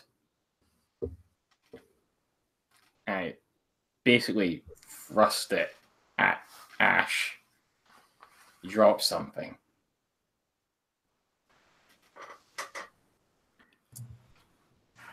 And I think Ash, you will be seeing it. You'll probably be aware that as you kind of roll the car down the thing, you kind of use this to, you know, not get any fingerprints on the outside of the car, basically, or something like that. Ash will kind of look at it. We'll pick it up. We'll pause for a second. Then we'll kind of look at Mac, look Devora, but then like focus back on Mac, and say, things I do for the good of the pack. And sometimes the good of the pack means the pack maybe shouldn't know everything that happens. But it was all done for the rest of you, and none of it was a mistake.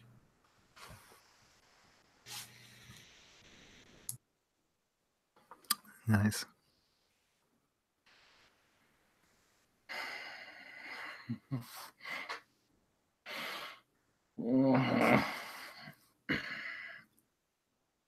Okay, I think Matt gets a little rough.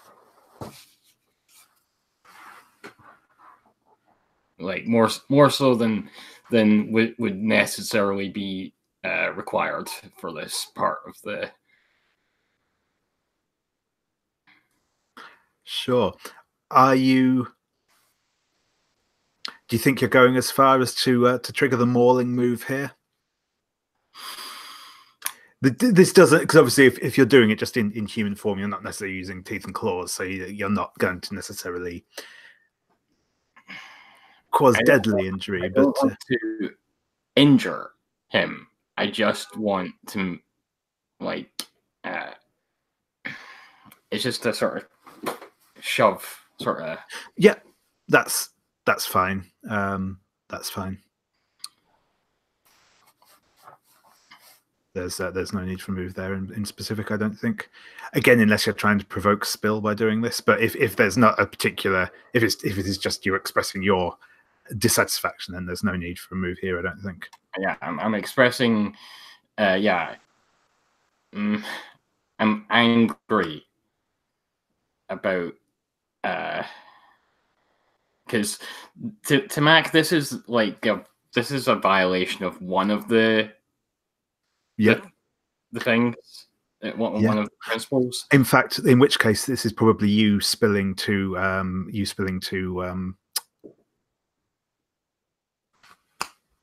Ash. In that case, I think so you're expressing what you're angry at to him truthfully.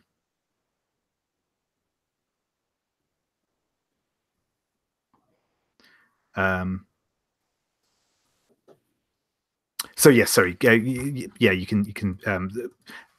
What's the specific thing in this situation that you're angry about? Killed a human, and it wasn't like in self-defense or anything. It was.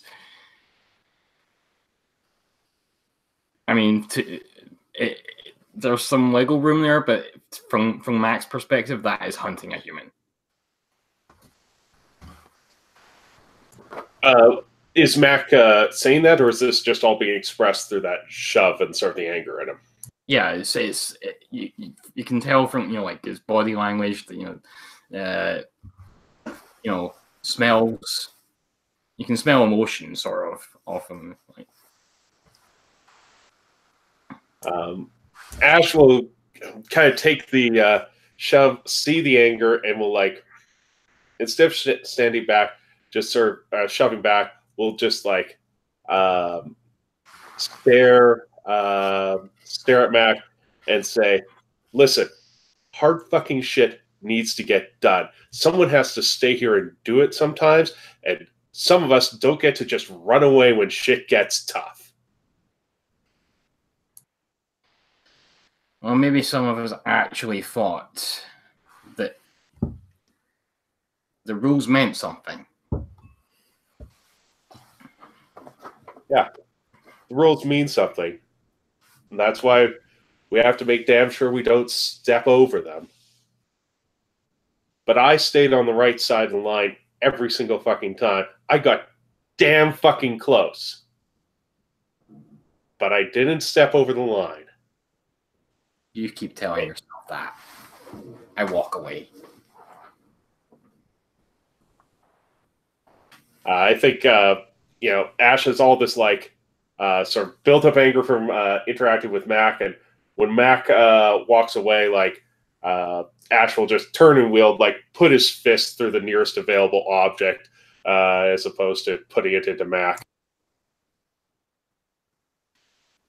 Did Colt overhear this? I mean, it sounds like I got kind of heated and loud near the end. Yeah, I think you possibly didn't get the context of what they were talking about because Devora was specifically trying to be quiet about that. But once it gets to the point of the pushing and shoving, that you probably do get. So Colt walks up after he walks away, and it's like, what was that about? Devora? Getting ready for the hunt. It's... You will realize. I mean, you will see things. It's nothing to worry about for now. Okay, if you say so. Oh, yes. Yes, I say so. Cool. Okay, so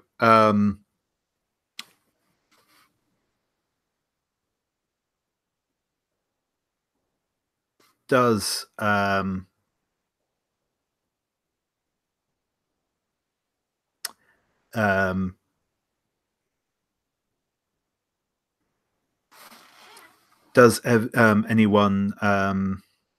so I'll go through. So as I said,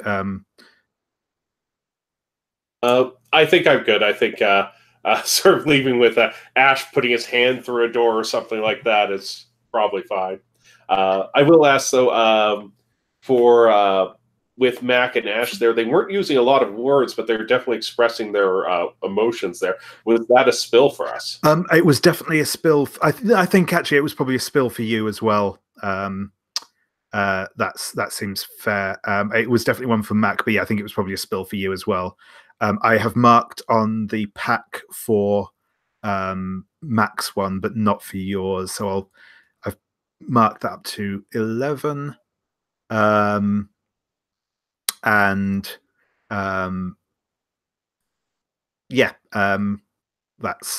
that on there. You'll both also gain a tie on each other for that.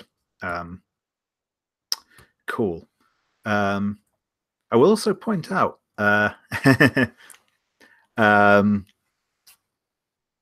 we're currently standing on 11 pack pool. For 12 pack pool, you have access to the overwhelm them pack move, which allows you to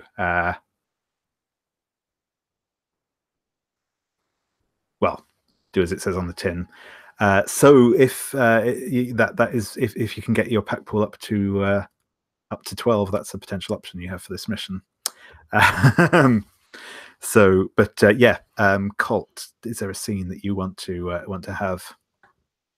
No, I don't have a scene. Though I just want to mention I have a cub move that lets me put 2 into the pack pool whenever. So, sure. Oh yes, you can basically spend spend points from your experience to add to the pack. That's fair. Yep, you can do that if you wish. Does anyone want to add that before the confrontation? I mean, I will speak for myself, but it sounds really nice to fill this in and be able to use that move to get done with this confrontation. Like, yep, we unleash our feelings to them, like all our frustration and stuff. Sounds good. I'll put one in. Excellent. Yep. And finally, Mac, is there another scene that you want to have before we begin, or are you okay? No, I'm okay. Cool. So,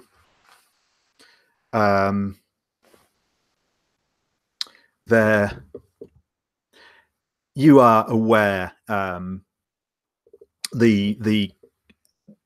know the when they fled, you got their central, and you know that the remainder of the Howling Wolf MC are holed up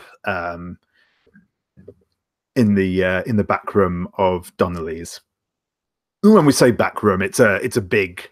It's almost like an old, almost like a warehouse type thing. It's where he stores some stuff, and there's probably all sorts of under the counter stuff happens there at various times during the year. Some sort of cage fighting, or that sort of stuff goes on there.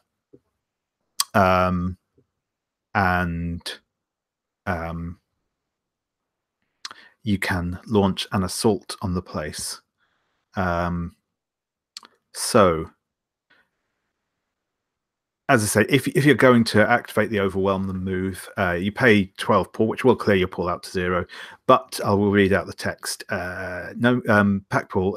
So pay 12 pack pull. No matter the odds, no matter your differences, the pack comes together and fights as one. Nothing can withstand you, and this battle is yours.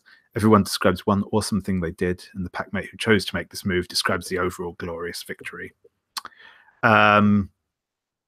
So the only very mild procedural rule here is that because one of those points of pack pool is it was one of the ones that Colt added with his move. Colt is not able to activate the move because he cannot spend the points of pack pool that he adds in. But I think what we'll do is we'll just start narrating how this goes in, and then as and when someone decides they want to activate that move, they can, and then we'll sort of enter that end game phase of it. So it's dark. It's not quite full moon, but though it's getting there. You're probably only a couple of days off of the full moon, and you can feel it calling out to you. The woods behind Donnelly's is bathed in that sort of silvery light, which is punctuated a bit by the lurid orange, cadmium lights around Donnelly's. You can smell the other pack on the air. You know they're definitely here. As I said before, their overall pack scent is of oil and burnt dust, and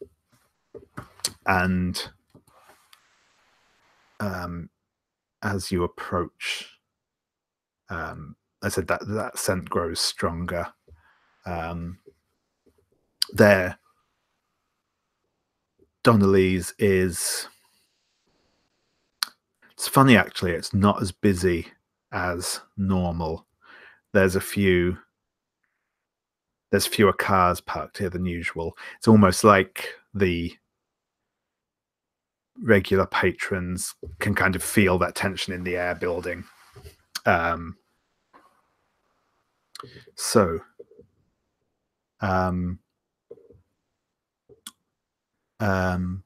Ash, what do you think the plan of attack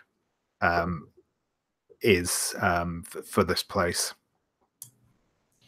I think we want to get them out of the warehouse, so probably as to create some sort of disruption, or maybe set fire, or maybe just attack from one side and try and drive them out of the woods where the rest of the pack is waiting in ambush, and fewer civilians potentially die in that situation too. Cool. That's good. So Mac, what do you think your role in this plan is? I think I'd probably be at part of the ambush. Like I'm waiting in wait with my pistol. Cool. And Colt, how about you? What do you think? What duty do you think you've been given? Well, since I can't do the move itself, it probably makes sense for me to be sort of a backup role. I think I was probably just like go with Mac, do what he does, just follow along with him. Cool. And Devora, what about you? What do you think your part in this is? I think I'm having like again a couple of the other pack mates, junior ones, I guess, but not cubs, and try to show them how it's done and make this like an empowering scene, like something to boost them up. Awesome. So Ash, background to you again. It looks like you're probably the one on distraction duty. So how do you think that's going to look? What do you think you are doing to draw them out of the out of Donnelly's? I think I'll go with that first idea of Ash isn't afraid of fighting dirty. In that case, that probably means kicking open a side door and hurling some like Molotov cocktails or something like that, basically setting a big fire to drive them out with fire. Sure thing. So you kick in. There is like a kind of a fire exit type door on the back of the building that leads into this back room.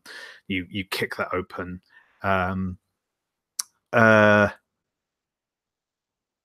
Well, I think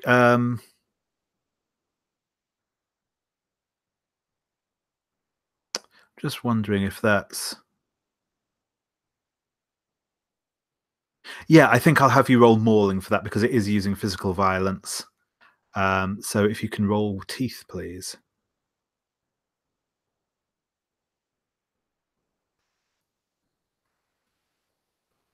So I get the mixed success result. Cool. So yeah, you will get the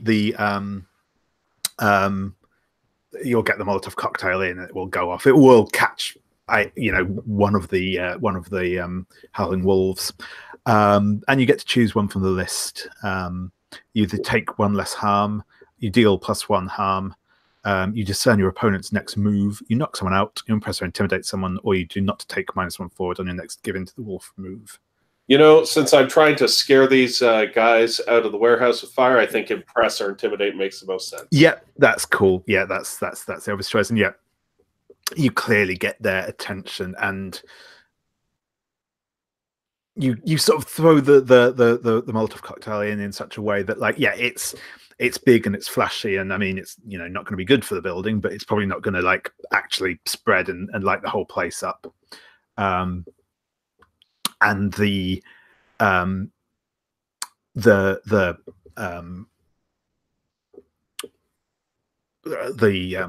Wolves will almost as one will sort of surge towards the door, and they will all be turning into wolf form as they run to the door so that they can get out faster. Yeah, excellent.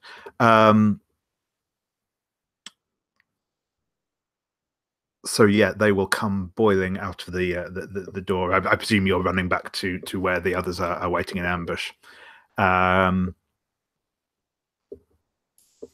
Yeah. Shall we trigger the move? Yep, certainly you can do that. So yeah, if you want to do that. So what we will do now is as discussed previously, everyone. you will win this battle. You will defeat the Howling Wolf Motorcycle Club. Everyone gets to describe one awesome thing they did, and then the packmate who chose to make the moves. In this case, that will be Devora gets to sort of give the final narration. So that being the case, I think we'll just work through again in order of the character keeper, starting with Ash. No, sorry, we'll start from Mac and then go back towards Devora. That makes more sense.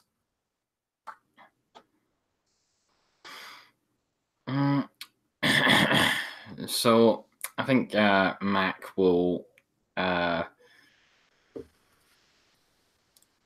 just sort of let off. He's got like a revolver, so he'll like fan the hammer sort of, and shoot like 2 or 3 of them in one volley. Nice. Yeah, so Colt. I think Colt just gets in there in wolf form and just sort of harries and herds the people towards the rest of the ambush. Kind of watches the flanks. Awesome. And Ash. I think I think sort of needs something to illustrate sort of the enforcerness. So I think in the middle of this brawl, like there's fighting wolf form and stuff, and some of them break away to run. And I think we just see at some point during the montage, as these guys break away to run, Ash shifting back into human form and going to where he's stashed his rifle and shooting them as they're trying to escape the area. Very coldly. Nice. And finally, Devora, you get to describe something cool that you do, and then how sort of the overall victory looks as you drive them away. Yeah. First of all, I have to say that I like the scene of herding wolves. Yeah. So yeah, to add to that, I think that I'm just giving instructions to the other packmates, the younger ones, how to cover the flanks so that we lead them all into one direction. And well, those that manage to get away are being taken care of already. So I see that to end that the last ones that remain run towards the woods. This was close to the woods, right?